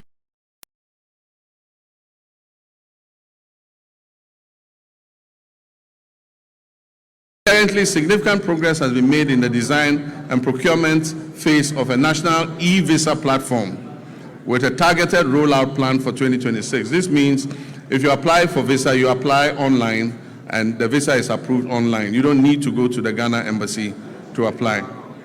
Ghana has also secured new visa waiver agreements with 11 countries to facilitate people-to-people exchange. It means for those 11 countries, Ghanaians don't need passports to go there. You just jump on the plane and appear there, and they'll allow you in. Mr. Speaker, to highlight Ghana's ongoing commitments to international solidarity, we made humanitarian donations to Jamaica, Cuba, Sudan, and Palestine to support disaster relief and conflict-related crises. These donations amounted to millions of cedis and included food, medicine, clothing, cocoa products, blankets, and mattresses, and plastic buckets. Mr. Speaker, I'm also pleased to report that remittances from our relatives abroad, the Ghanaian diaspora, reached a historic high of $7.8 billion in 2025. Mr. Speaker, this is the largest annual inflow ever recorded in Ghana's history.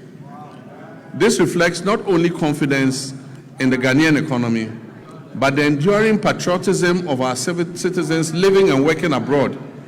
Mr. Speaker, these remittances they bring back home support households, they finance education, they build homes, they provide seed money for businesses, and best of all, they stabilize our foreign exchange position. In many respects, our diaspora has become one of the country's most reliable development partners. Without contracts, conditionalities, or fanfare, they are easily one of our most reliable development partners.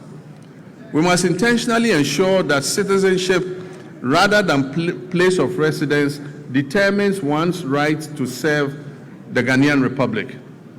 Ghanaians worldwide who pledge allegiance to this country of theirs and make substantial contributions to its development should not be barred from active participation in public affairs, including the opportunity to hold public office, provided there are appropriate measures to ensure loyalty and accountability. Mr. Speaker, I'm personally in support of the bipartisan bill currently before this House, seeking to address this matter. And it is my hope that it will be passed expeditiously so that our compatriots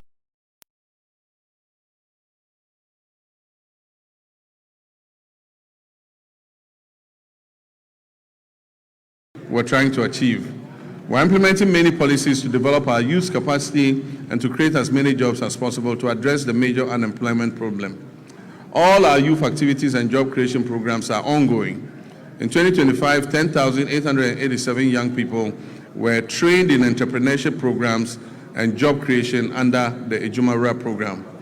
In 2026, an additional 10,000 young people will receive similar support under the program. The National Apprenticeship Program onboarded 14,000 young apprentices during the pilot phase, and they have started receiving their start-up kits after passing out successfully. Training is ongoing across the regions, and when completed, the trainees will be certified by the Commission for TVET to facilitate their access to employment. Mr. Speaker, this year, the target for the National Apprenticeship Program has been increased from 10,000 to 100,000 young people, offering many more young people the opportunity to acquire the skills needed for sustainable development. And as I said, when they pass out, they are giving a certificate by TVET to show that they have passed out and have the skill in whatever they learned. In 2025, 86,000 young people were engaged through the Youth Employment Agency, various employment modules under this agency.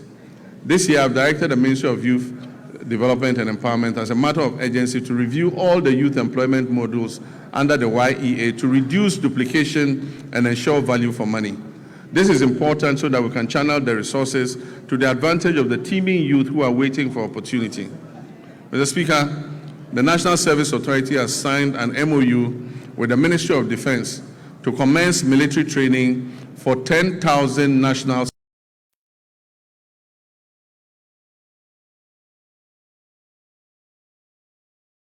service personnel will receive call-ups to report at various military centers for training. Mr. Speaker, this was a program initiated by our late Minister for Defense of Blessed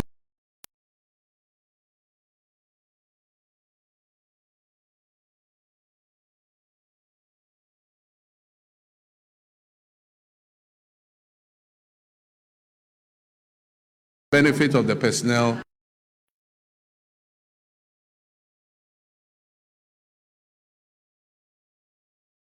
in Ghana's trade and agribusiness and industrial sectors to boost our competitiveness in export markets, encourage value addition, and generate employment for Ghana's large youth population. My recent visits with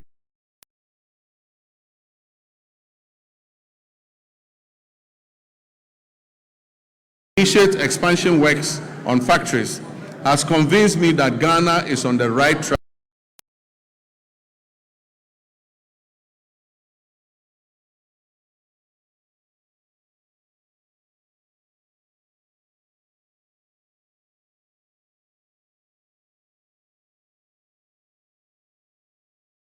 First step, we are collaborating with private sector to establish 3 new garment factories in Eastern Region, Central Region, and Bono East Region. This will create an estimated 27,000 strategic investors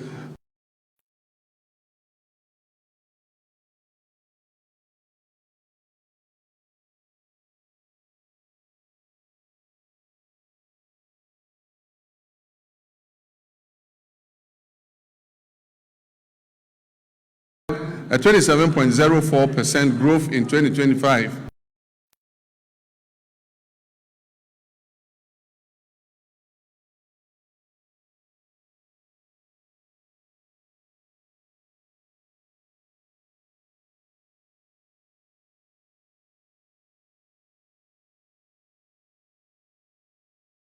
Export sector.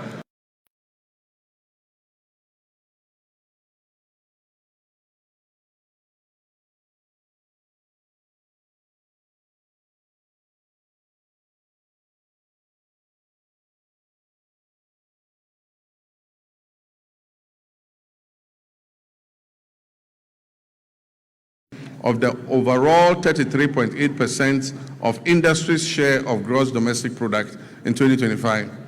It emerged as a leading contributor within the industrial sector. The sector generated export earnings of approximately 15.25 billion, accounting for 65.37% of Ghana's total export receipts, out of a total of 23.3 billion. Mr. Speaker, the abolition of value-added tax on mineral exploration activities is expected to significantly reduce upfront costs for investors, improve project economics, and stimulate increased greenfield and brownfield explorations across the country. The fight against galamsey remains complex and demands a multi-dimensional response that integrates strong enforcement, the application of technology, sound regulation, and active community participation. The Ministry of Lands and Natural Resources, in collaboration with the Ministry of Transport and Ghana Revenue Authority and the Ministry of Finance, has registered 1,808 pieces of earth-moving equipment at the ports, of which 1,033 have been fitted with trackers and are being tracked. The protection of our water bodies and forest reserves is ongoing with the deployment of 1,634 blue water guards across Western North Savannah, Upper West, Bono, Eastern, Ashanti, Central, Volta, and Northern regions. This nationwide deployment aims to strengthen surveillance, improve rapid response, and enhance on-the-ground enforcement against illegal mining activities that threaten critical water bodies, forest ecosystems, and livelihoods. Mr. Speaker, NIMOS will maintain regular coordinated operations across all 21 identified hotspots to prevent re-entry of illegal miners into these reserves. While temporary deployments yielded positive results, they proved insufficient for sustained enforcement. Mr. Speaker, in the works housing and water subsector, these are vital pillars of Ghana's national development, shaping sustainable livelihoods through reliable water supply and affordable housing that enhance citizens' well-being. Sea defense works are ongoing. We've successfully completed works at Komenda, Ningo Pram, and Elmina. Together, these three projects have protected approximately 15 kilometers of our coastline and safeguarded lives and livelihoods and property. In March 2025, I visited Solakope, Agaveji, and Amutinu in the Ketu South municipality, where tidal waves had displaced thousands of residents. We made a firm commitment to address the devastation. Mr. Speaker, through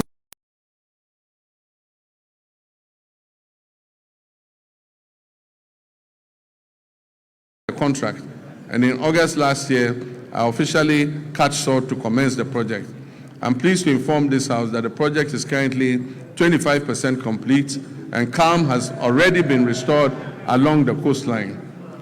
Notwithstanding these actions, flooding remains a major infrastructural challenge in the country and a top priority for this government. A task force on flooding is in place and coordinating the national mitigation efforts against flooding. Ghana continues to grapple with housing deficits currently estimated at over 1.8 million units. Some significant strides have been made in the housing sector. In line with government's earlier commitments to complete all ongoing housing initiatives, we have successfully concluded the joint venture arrangements which we inherited for the completion of the Saglemi housing project. The Attorney General is reviewing all related documentation to finalize and commence the project. When these projects are finished, it will increase the number of housing stock available. The TDC in Ghana is also steadily advancing work on 800 housing units under the Akpong Affordable Housing Project at Tema Community 26. To position TDC Ghana as a key player in Ghana's housing industry, I performed a sword cutting ceremony last year for what they call the Oxygen City Housing Project in Ho of all places. That project seeks to address Ghana's housing deficit by developing 1,000 affordable housing units.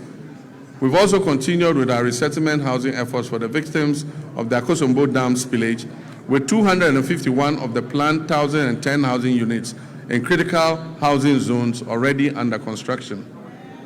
Collectively, these initiatives demonstrate government's continued resolve to expand access to affordable housing, strengthen urban planning, and provide relief to affected communities.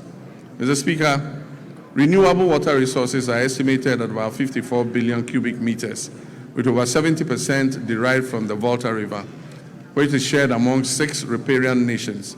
We're implementing key interventions to expand and improve water services nationwide. So the following urban water supply projects are at various stages of completion. The Keta Water Works, the Winchi Water Supply Project, Sakandita Krade Water Supply Project. And I'm happy to announce that Anyako has good, clean drinking water today, and the Community Water and Sanitation Agency will commission the project next week. It will also serve the island community of Seva. We'll begin preparatory work on the Damango and Sunyani water supply expansion projects and seek to finalize all financing arrangements for other water supply projects in Tamale, Yendi, Techiman, and Takwa. Mr. Speaker, the Danish government has allocated grant support to improve water supply services in low-income and high-density areas in Wa and Bolgatanga, aiming to address water challenges and provide relief to vulnerable populations. Mr. Speaker, the following rural water supply projects are ongoing: Asankregwa, Sehiyoso, Duadaso, Kwemandamfa, Goso, Dwabing, Aveime, and Edumbamso.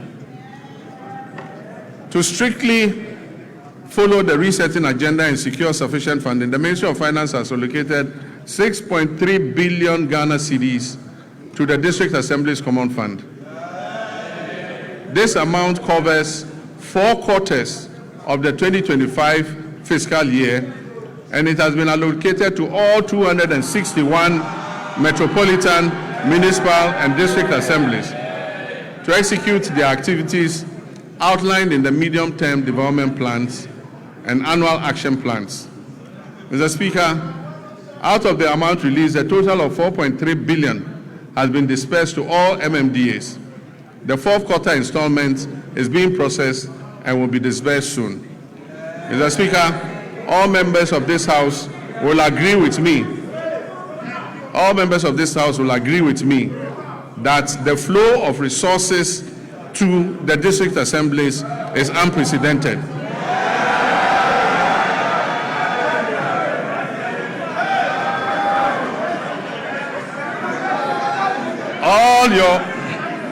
All your assemblies are receiving more money than they've ever received in several years. Mr. Speaker, in fulfillment of government's commitment to strengthening local governance and decentralization, the ministry has, for the first time in the history of local governance, disbursed a total of 100 million Ghana cedis in monthly allowances to all assembly members. Unprecedented, assembly members have received their allowances. The Ministry of Local Government, Chieftaincy and Religious Affairs has also finalized designs for the new 24-hour economy modern markets to be constructed in all metropolitan, municipal, and district assemblies. Mr. Speaker, procurement processes are far advanced to commence the construction of these markets, and very soon, in all your district, honorable members, you will have a 24-hour market operational. Mr. Speaker, our tourism and creative arts sector has a lot to offer. Creatives using the new media are giving our nation greater prominence than we could have achieved through any first-class traditional media outlet.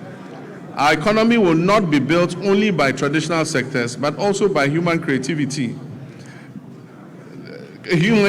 sectors that will absorb those people who will be displaced from the shop floor by the new AI technologies that are being rolled out.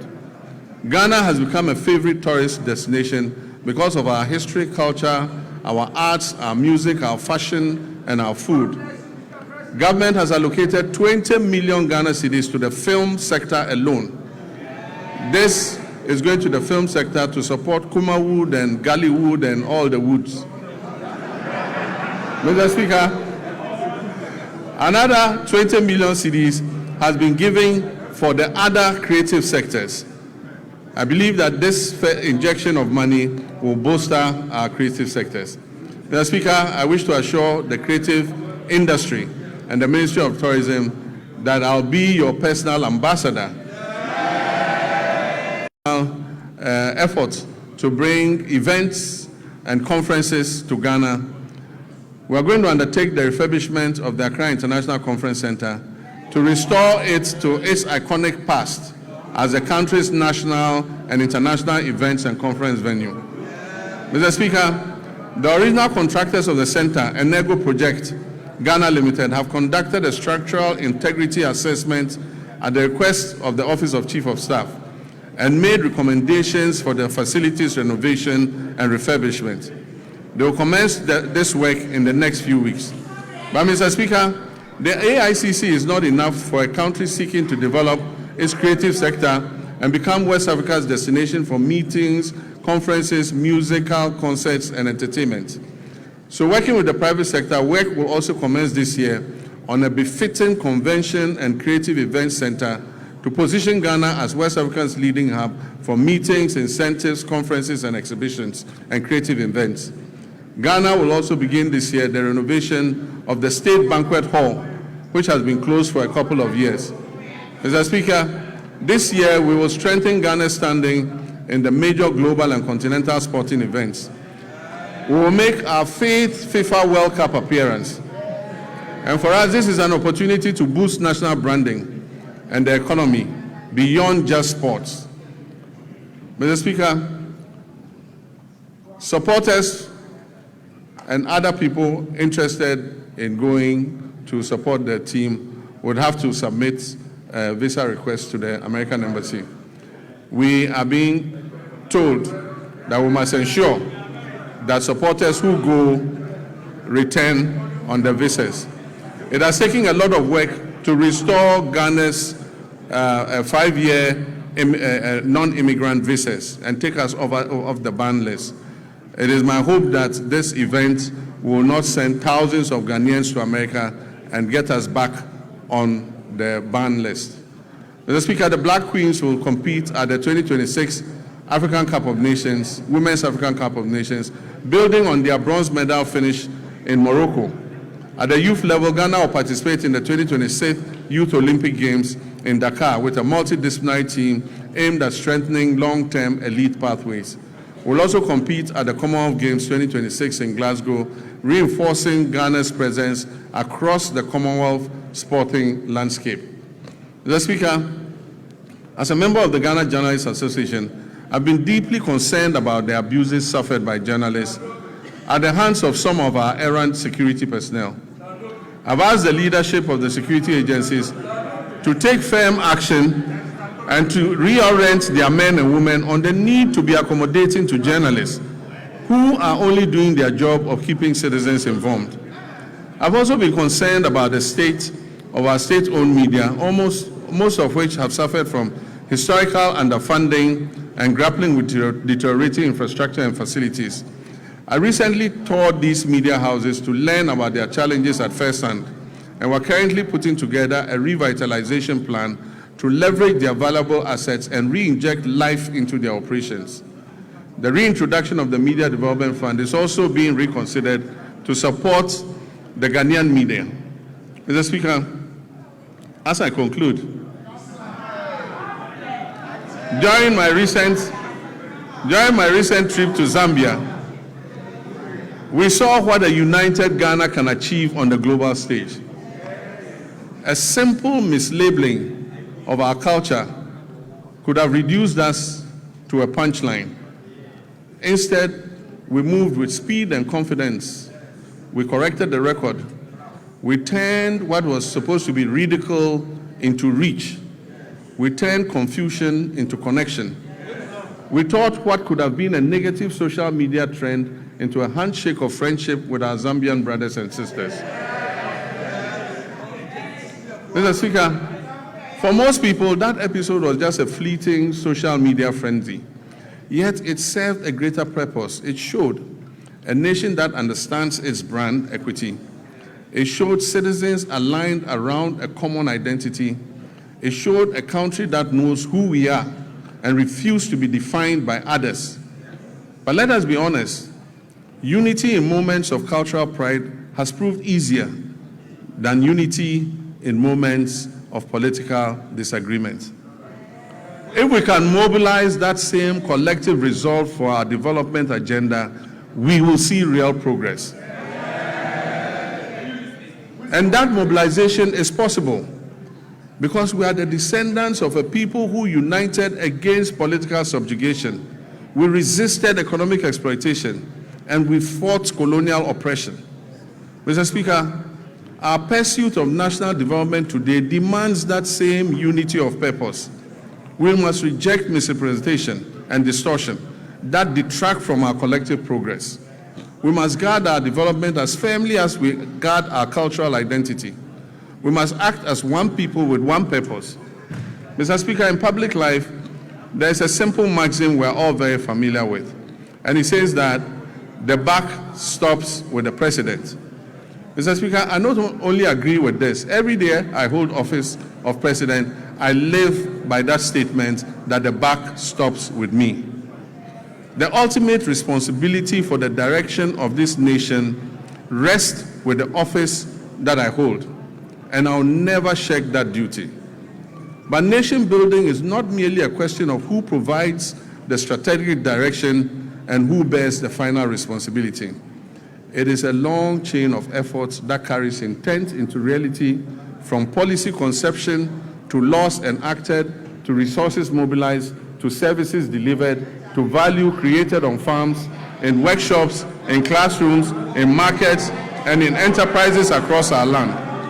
Mr. Speaker, it is here that the strength of a people reveals itself.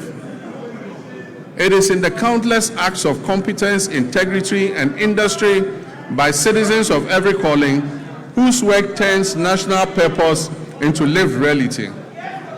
Mr. Speaker, while the bulk may stop with me, the work of nation building goes beyond that. Through the labor, enterprise, and civic spirit of millions of Ghanaians whose daily efforts give policy life. Mr. Speaker, I will continue to carry the weight of final accountability. And I ask in equal measure that our citizens bring their full measure of energy, skills, and patriotism to the common task of advancing our country. That is how nations are built. That is how economies grow. No policy can substitute for civic duty. No program can replace the quiet discipline with which millions of Ghanaians sustain their families, serve their communities, and carry this republic forward each day. Mr. Speaker, we are sometimes tempted to judge our nation only by our failures and our difficulties. But the country is not defined solely by its difficulties. It is defined by the choices its people make in response to those difficulties. Repeatedly through our history, Ghanaians have chosen steadiness over despair, cooperation over division, and purpose over cynicism. That is the deeper strength on which our future rests. We faced testing moments before, and we have overcome them.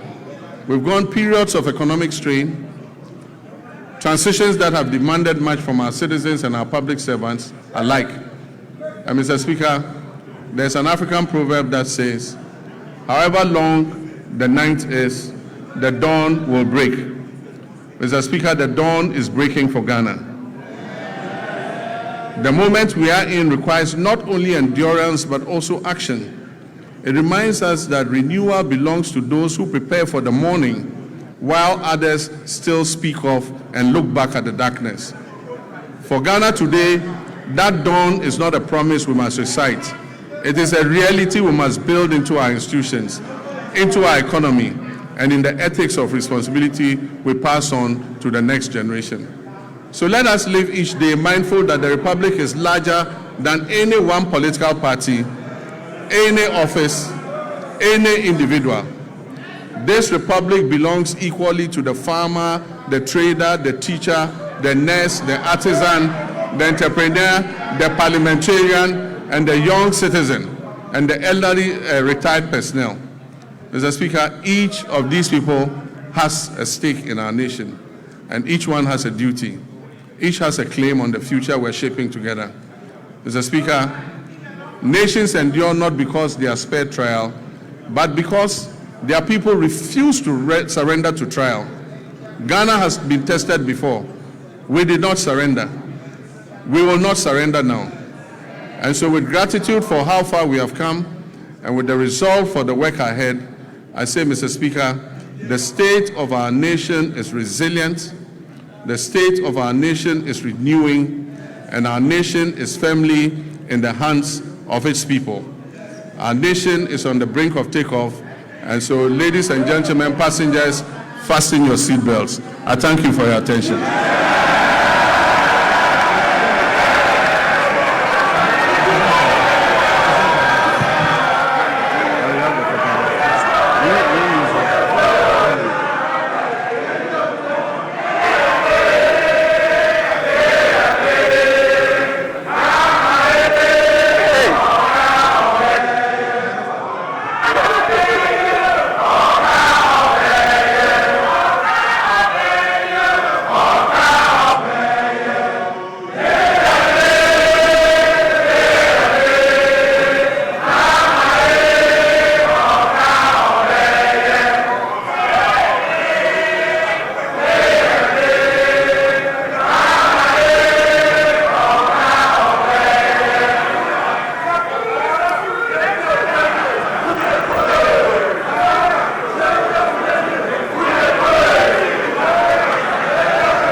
members.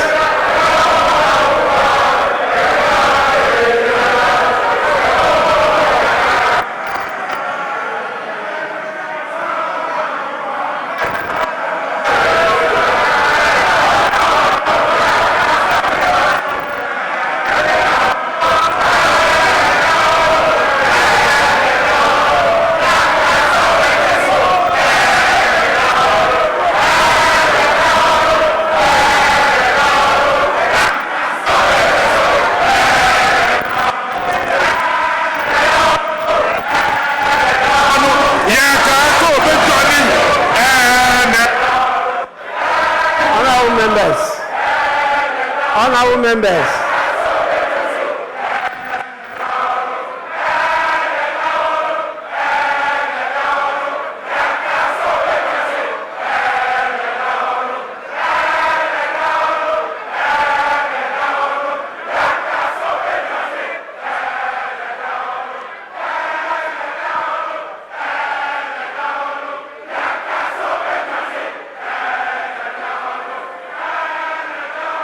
Honorable members.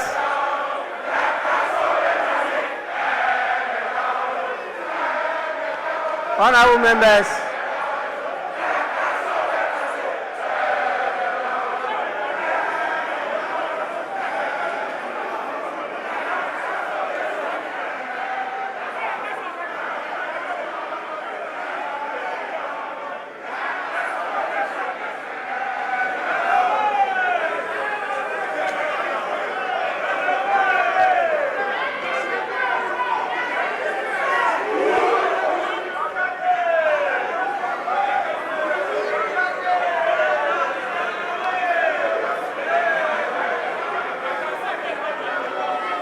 Honorable members, please.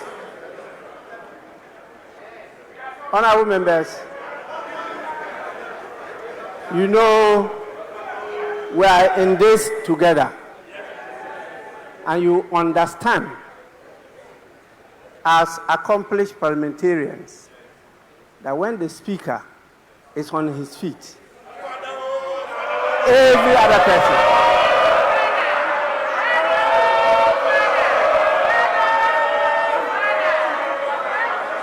please, you don't only resume your seats, but you also keep silent. Honorable members, before I convey the gratitude of the House to His Excellency the President for the message, permit me to acknowledge some more senior patriots who are with us here today. We have the leader of the People's National Convention in the person of Bernard Mona. We also have the leader of the All People's Congress, APC, in the person of Hassan Abdullahi Ayaraga. And we have my senior brother, the former flag bearer of the Convention People's Party, Ivor Robina Greenstreet, also with us here. Please, you are all warmly welcome. Honorable members, in accordance with Standing Order 72, Rule 4, I convey to His Excellency, the President of the Republic of Ghana, the gratitude of the House for the address. Honorable members, again, in accordance with the practice of this House, a formal communication will be forwarded to His Excellency the President after the House has thoroughly debated this message. So His Excellency will hear from us. I know you are ready.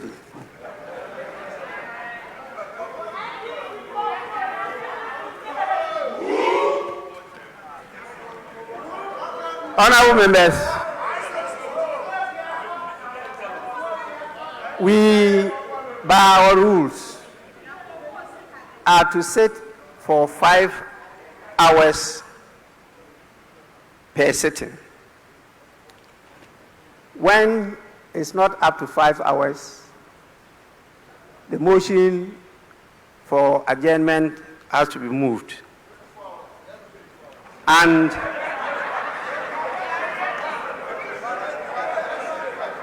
here we are. We have spent a lot of time, but not yet 5 hours. And so I'll have to call on the leaders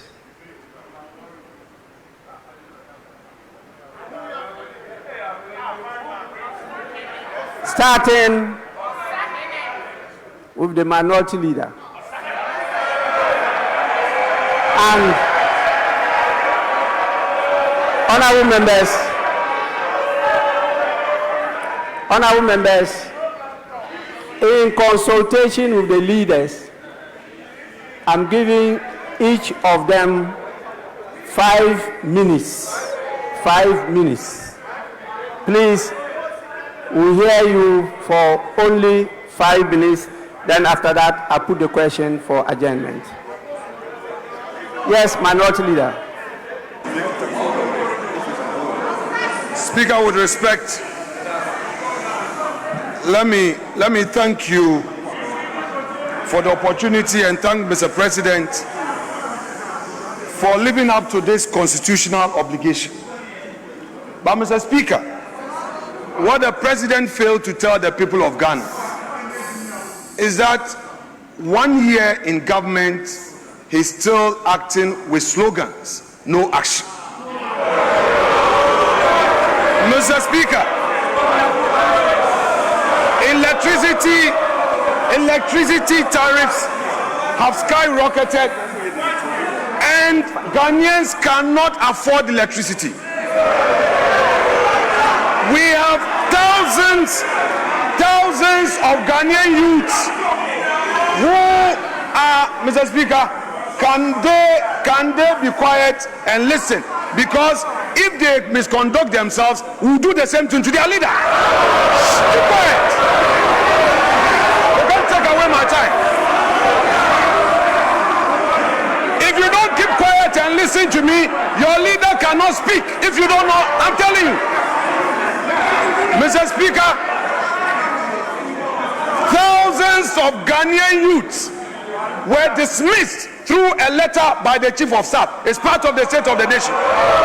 Mr. Speaker, as we speak, there is a scandal looming. Security services recruitment, TribeNet, we know who brought that company to the ministry. Kama has a way.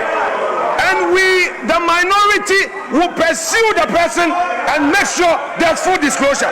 Mr. Speaker, the cocoa farmers, they have reduced producer price and Erikopoku cannot be found. They don't care about cocoa farmers and they are here telling us inflation, macroeconomics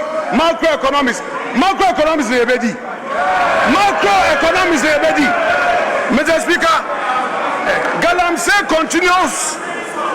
Ghanaians continue to suffer under this Galamsey hardship. And we expect concrete action to be taken on Galamsey. Mr. Speaker, to conclude, our elders say, give credit where credit is due.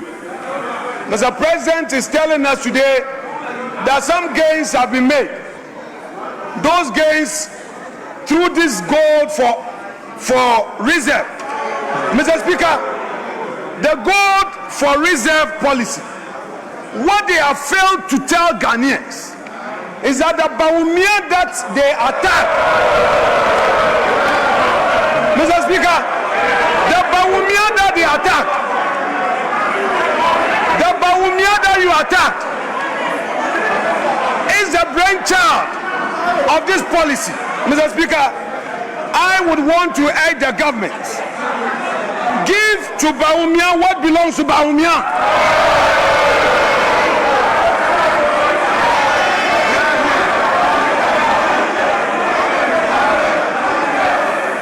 And Mr. Speaker, we are happy they are showing a picture, trying to embarrass the former finance minister. We've seen, but very soon, let me assure you that somebody, a senior appointee who is in charge of this tribe net, would go to jail.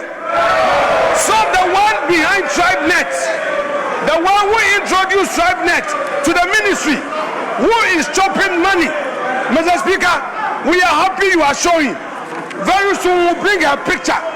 Then you will see the one in charge of TribeNet duping innocent Ghanaians, duping their unemployed youths. There are many youth who are looking for jobs, and this TribeNet, with the connivance of an appointee of government, she will be exposed. So you continue with Ofori. Soon and very soon it will be your turn. Mr. Speaker, I will conclude by saying that this side of the house, we are ready today to debate on this SONA, and by Monday the true SONA will be revealed by the minority. By Monday, we the minority will present to the people of Ghana the true state of the nation. Mr. Speaker, that said, let me thank you for the opportunity, and I wish Mr. President well. Thank you very much.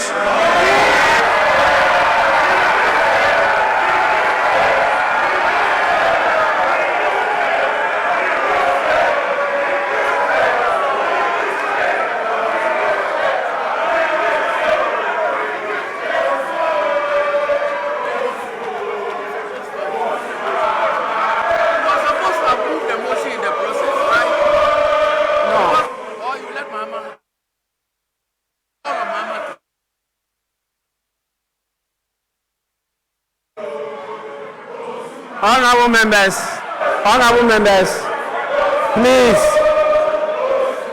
Honorable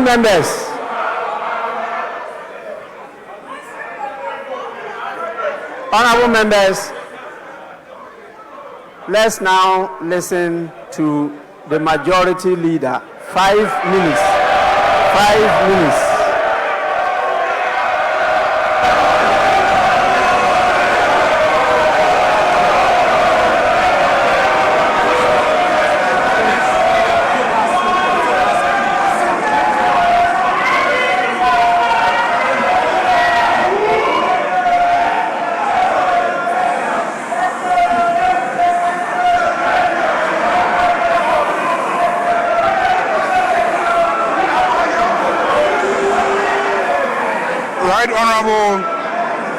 Right Honorable Speaker,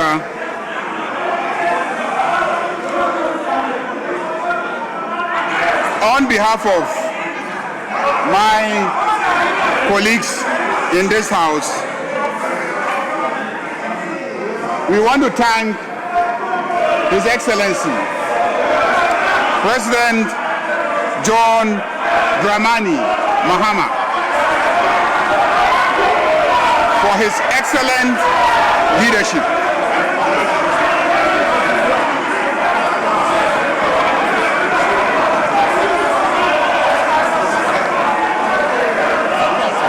Honorable members, please. Honorable members.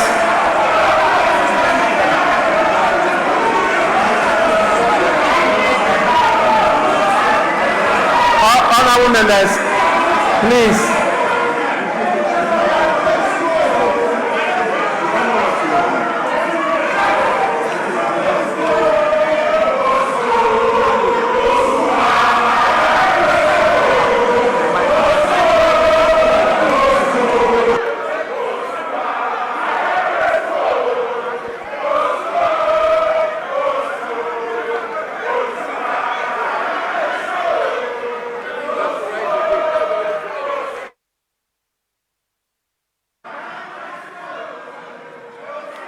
Honorable members, please. We are not at a rally ground. Please.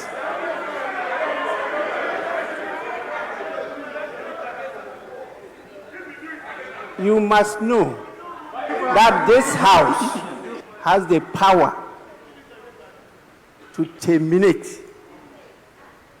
yes, by law, the membership of a member of parliament.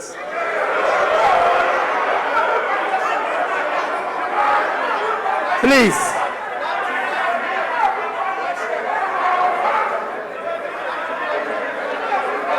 This is just a reminder to all of you.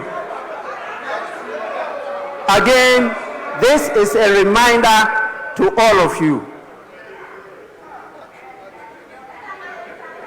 Majority Leader, you may continue.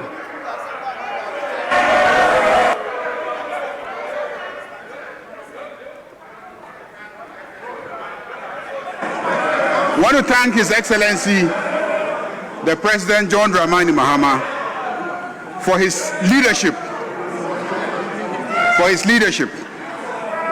Ghanaians are very grateful to you. Mr. Speaker, it is obvious that the Ghana you inherited and the Ghana you speak of today is like day and night.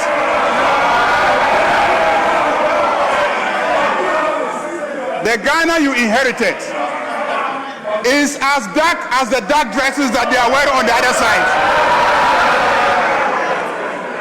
And the Ghana you speak of today is clearly as bright as the white dresses that we are wearing on this side.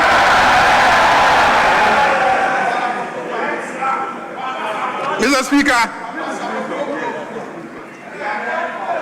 clearly everything that you have said here is true. Mr. Speaker, Honorable Afenyo Markin will attest to that. He will attest to the fact that the big push is pushing through Winneba steadily.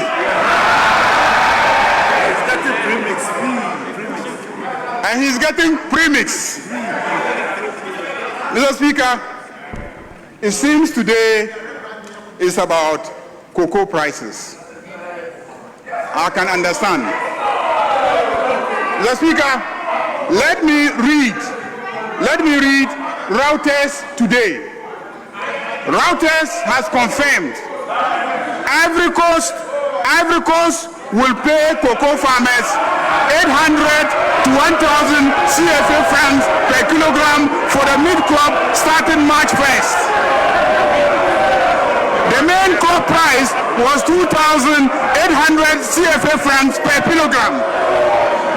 When converted to Ghana cedis, this is about 980 to 1,225 Ghana cedis per 64 kilogram bag.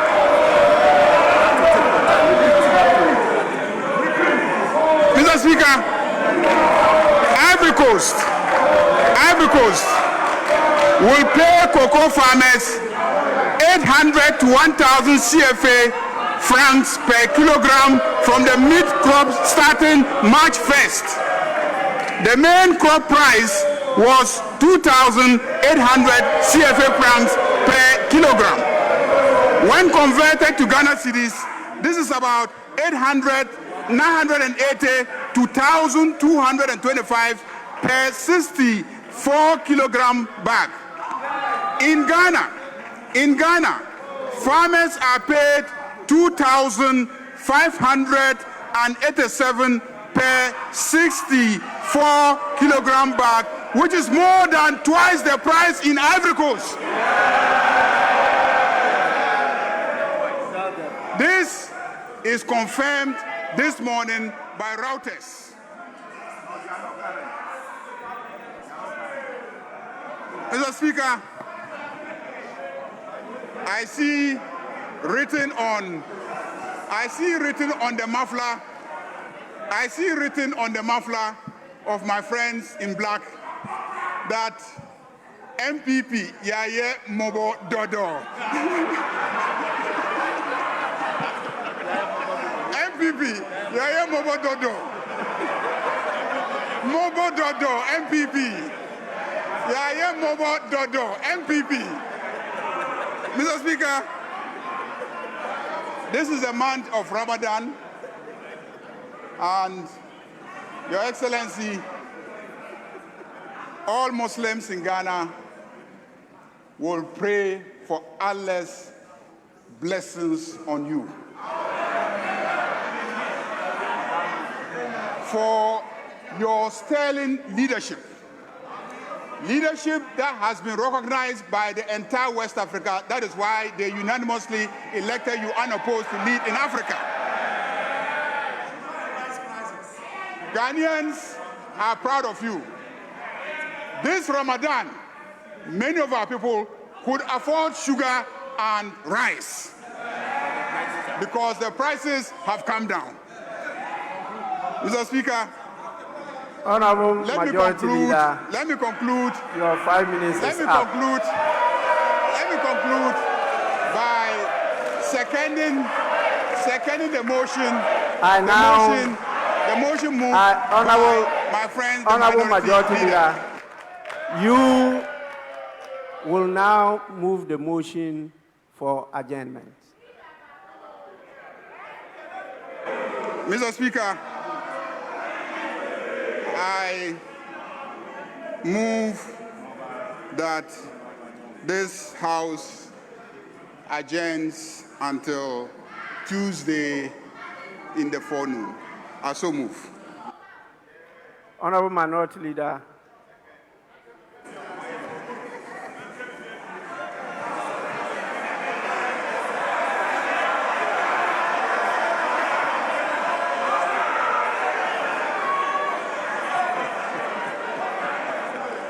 Mr. Speaker,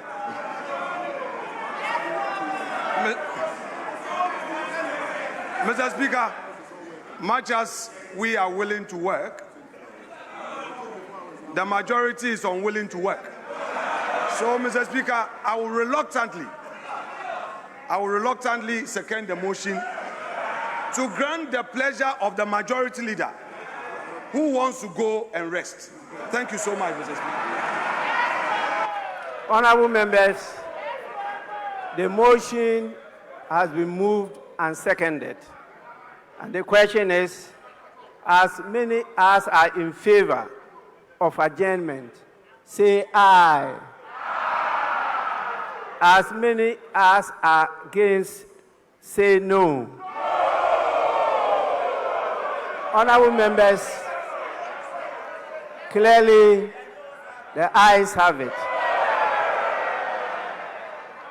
The House is accordingly adjourned till Tuesday, 3rd March 2026 at 2 p.m.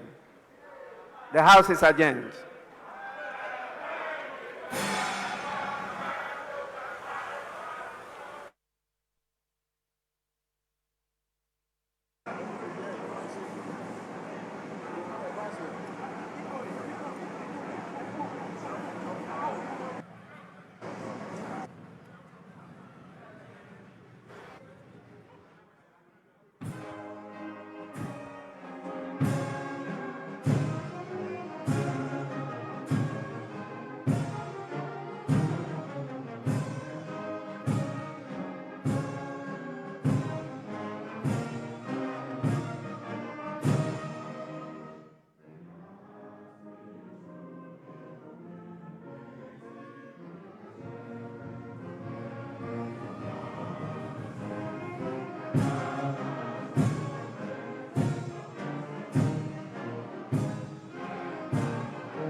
Okay, at this level, is it good?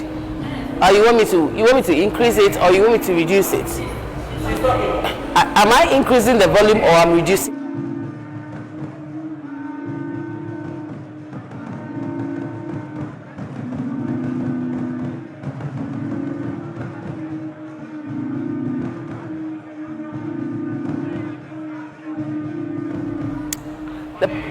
The President of the Republic of Ghana just delivered a message on the state of the nation.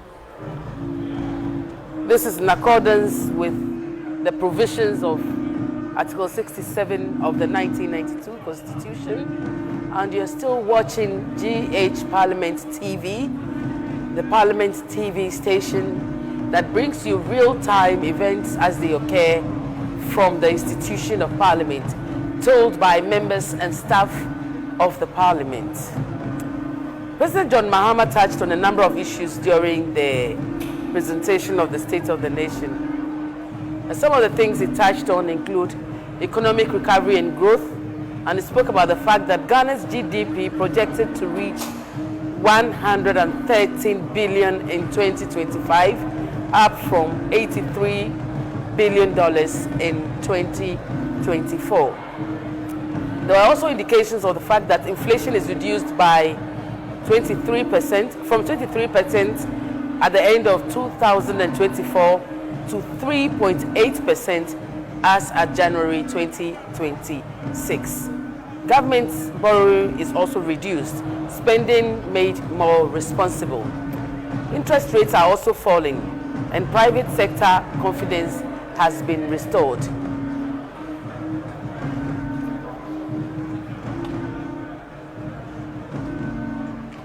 At the moment, according to President John Dramani Mahama, over 1 million jobs have been created and 1 million people have left the poverty threshold. Indeed, as he indicated to the Right Honourable Speaker during the speech, Ghana is getting back on track. Article 67 of the 1992 Constitution mandates the President to deliver a State of the Nation address to Parliament at the start of each session and before its dissolution. This message usually outlines the country's economic, social, and political status, as well as future administration plans, and that's what happened today. Now, the procession is heading to where the President will sign Parliament's visitors book. As I indicated earlier, this is a procession made of the clerks at table, the leadership of the House, the Right Honourable Speaker, the Marshal, who's our Sergeant at Arms, bears our state's symbol of authority, which is the mace. The state sword bearer also carries the state sword in the procession. Of course, the judiciary has its scales of justice also present when they come for the occasion. As usual, members of the media are eager to get riveting photos for the occasion. Mr. President heads to sign the book, the visitors book for the institution of Parliament, and he is currently at the Speaker's lobby, which is where the Speaker retires to anytime he has to leave the chamber or excuse himself or take any visitors and stuff like that. He goes to the visitors lobby. Opposite the visitors lobby is the clerks at table lobby, where the clerks change and also hold their little meetings before. The Right Honourable Speaker, in a conversation with the wife of the President, our First Lady, Her Excellency Lodina Mahama. Of course, the Vice President, Her Excellency Professor Nana Jane Opoku-Agyeman, is also there. Spouse of the Chief Justice also there. And Mr. President is signing the book. Of course, in attendance is the Marshal of Parliament. And this is a constitutional duty which the President fulfills at least once in a year.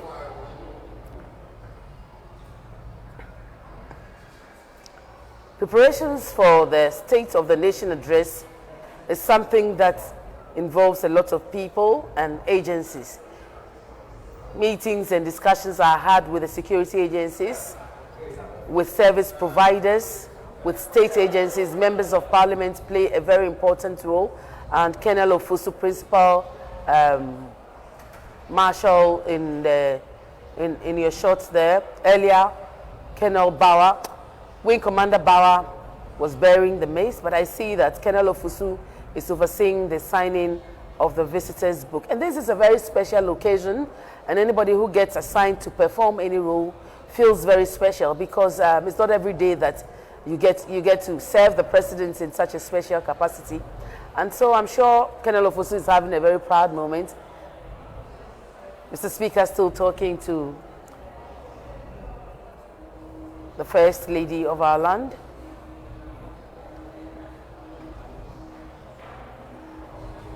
And this is where members of the Parliament and some staff may get photo opportunities with His Excellency the President, and Director of State Protocol also overseeing activities and ensuring that work is going on smoothly. Mr. President still writing his message. I'm sure he's wishing Parliament well and pledging to oversee a good or a better 2026, where we build on the very, very good gains that were made in 2025. The police band always comes and plays the national anthem and other patriotic songs at such a special occasions, and they ensure that generally the program goes well. I mean, what's a program without music? After all, they say he who sings prays twice. As we said at the beginning of the program, the president touched on a number of issues and sectors like health, education, agriculture, and I saw the cocoa pots that the members of the minority had in the chamber. Now it's the turn of the Vice President, Her Excellency Professor Nana Jane Opoku, to sign the visitors book. Professor Jane Nana Opoku is a woman that has distinguished herself in public life. She distinguished herself in the media, distinguished herself in academia, and served in various ministerial positions before she ascended to the high office of Vice President of the Republic of Ghana. I'm trying to mention Mr. Speaker's traditional name, but I know better because I don't know whether it's Tagli Na or something like that, but the Right Honourable Speaker holds chieftaincy titles in 4 different traditional areas in Ghana. Another well-established, distinguished legislator, a man that has worked very hard. We call him a he for she. He's worked very hard to ensure that Ghana's parliamentary democracy is entrenched.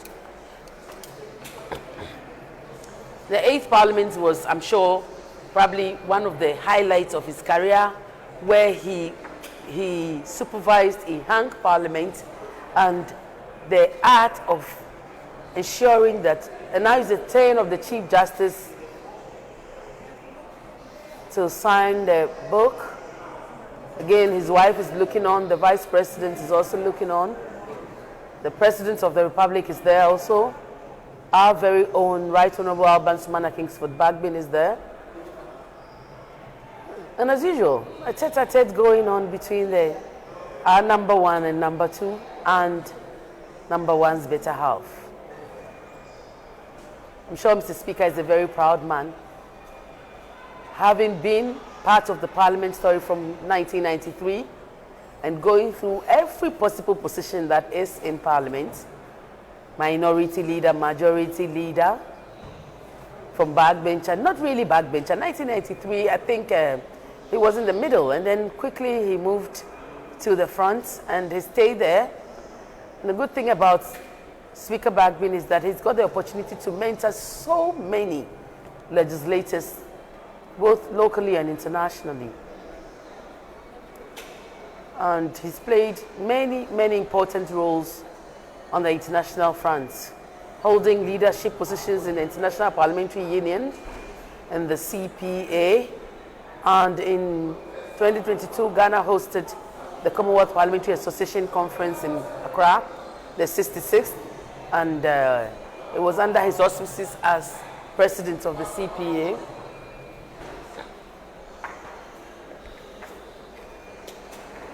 Mr. Speaker exchanging pleasantries with members of Parliament. He just spoke to the minority leader. That's the clerk to Parliament. Camilo is the deputy clerk. And I know that the head of table Equia is there, as well as Eunice from the table office, all exchanging pleasantries with the President, the First Lady, the Chief Justice,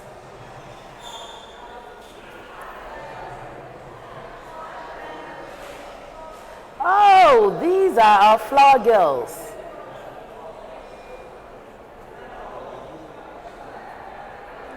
Brought all the way from the Oti region.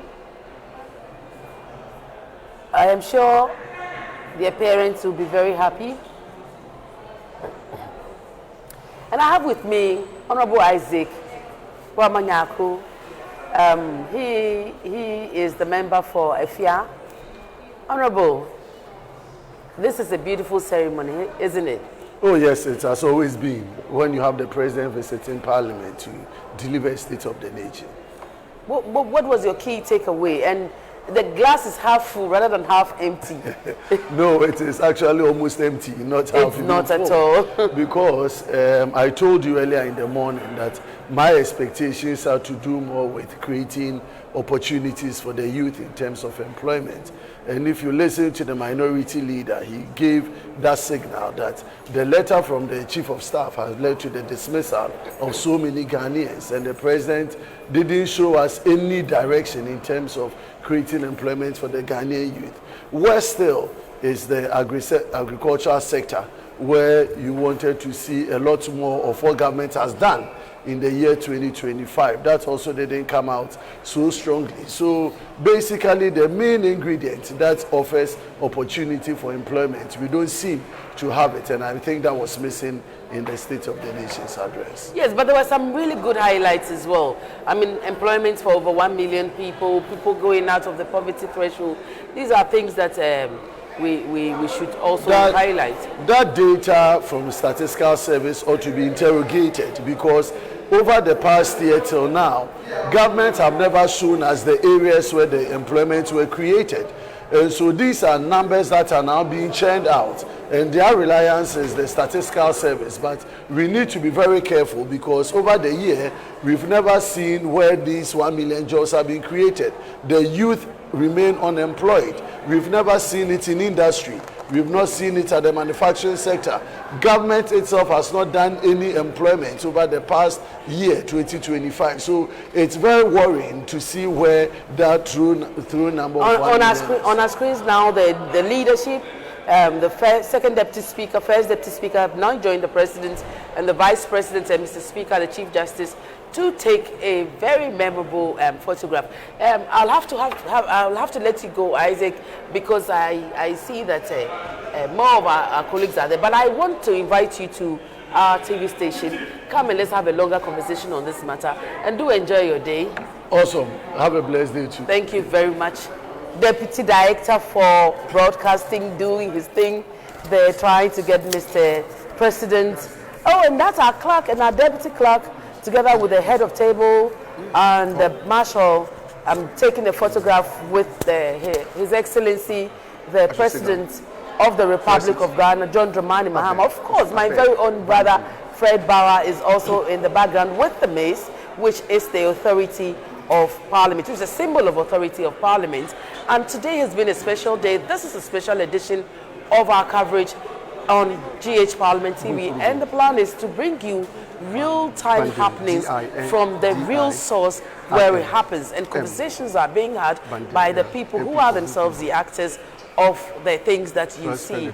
And today, we've had an opportunity to not only see the state of the nation, which we always see in the media, but also for the very first time ever, tell the Parliament story our own way. And I am being joined by a man who should have been here a lot earlier because he's my partner in crime.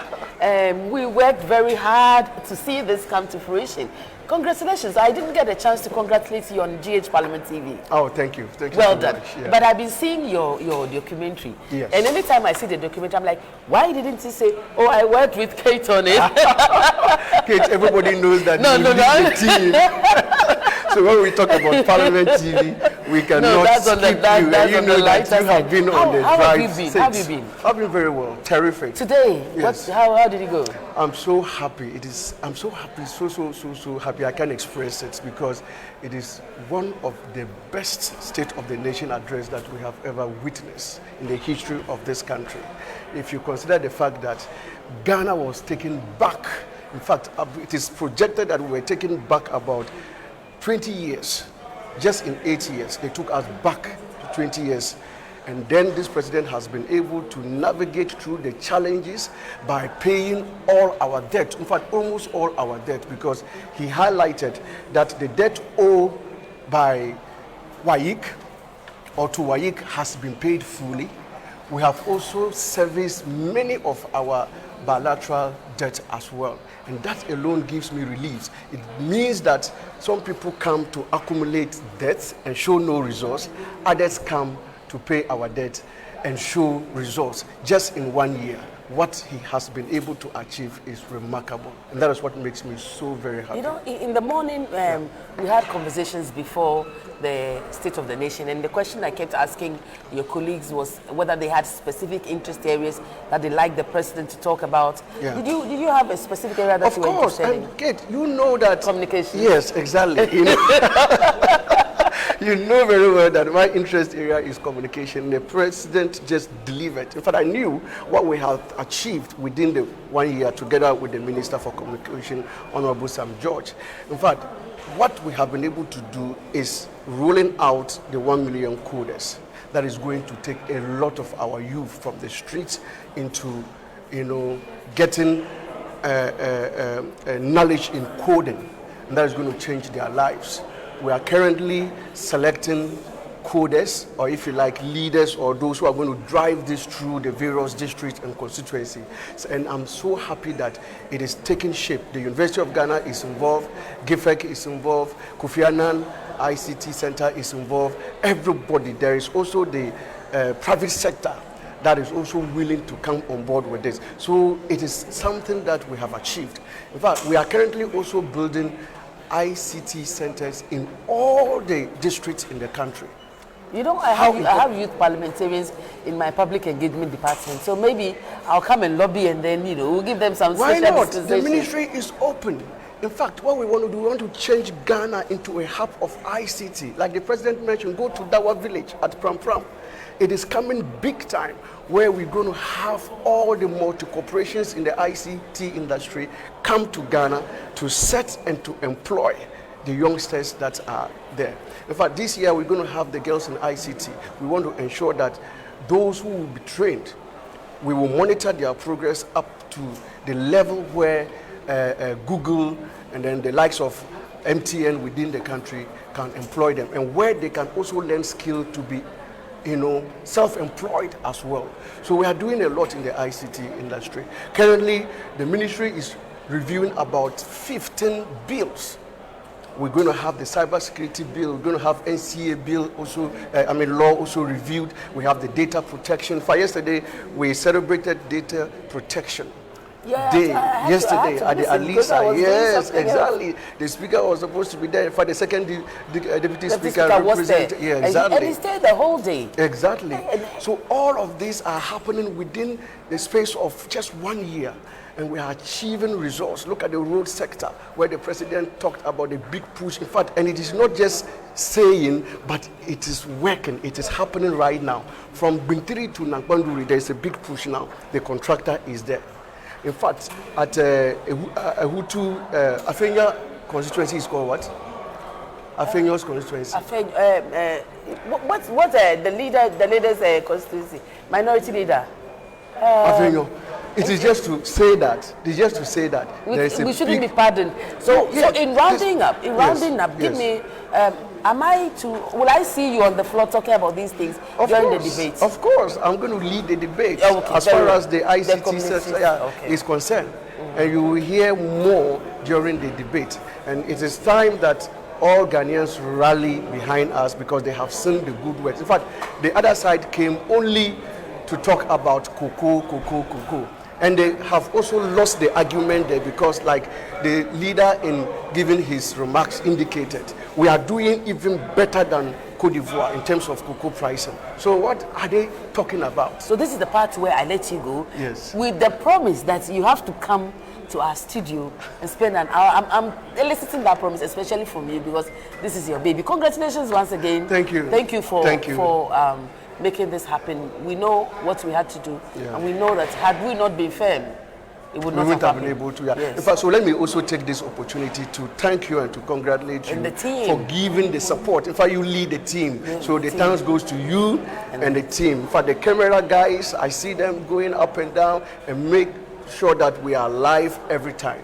Thank you so much. In fact, Ghanaians should expect more from Parliament TV. Thank you for the endorsement. We will see you again. So we are moving on, and as I indicated, you are live on GH Parliament TV, and our aim today has been to inform you, educate you, and entertain you. And we promise you that we are going to be having more of such programs as we go along. We are less than a year old, but we do know that we are going places, and we're taking you along with us. And so, I have another member of Parliament. Everybody knows you. I was eating at a place that you were at last week, and everybody kept coming to tell me, "Oh, this person is here." I said, "I know." I said, "What do you want me to do?" It's like, wow. It's like I've come to say, "Oh, pay my bills." I should have done that, don't you think? I think so. I think you should have improved yourself. Yeah, but I thought you should eat in peace. So how are you today? I'm doing well, and glory, having heard good news from His Excellency the President of the Republic of Ghana. I watched it, and so I have a good idea of what was said. But let's hear what you think of it. For me, I was impressed how he took the address sector by sector, analyzed the challenges as he inherited, and not just complain or let us know the challenge. Also let us know the solutions he brought on board and the outcome of same. So if you realize health, he dealt strategically with it. And for me, as regional minister for Ashanti, I was interested in getting to hear the key hospital infrastructure facilities within my area. And I heard his commitment towards Sewua Afari Konfanochi maternity block. And it was a good one for me. In education, having to be able to support the educational sector, especially to eradicate the double track system. And he did justice to same. And I'm so impressed. When it came to roads, he equally delivered in terms of letting us know that he's not just a president for Jubilee House, he's president for the country, and he knows what is happening on the grounds.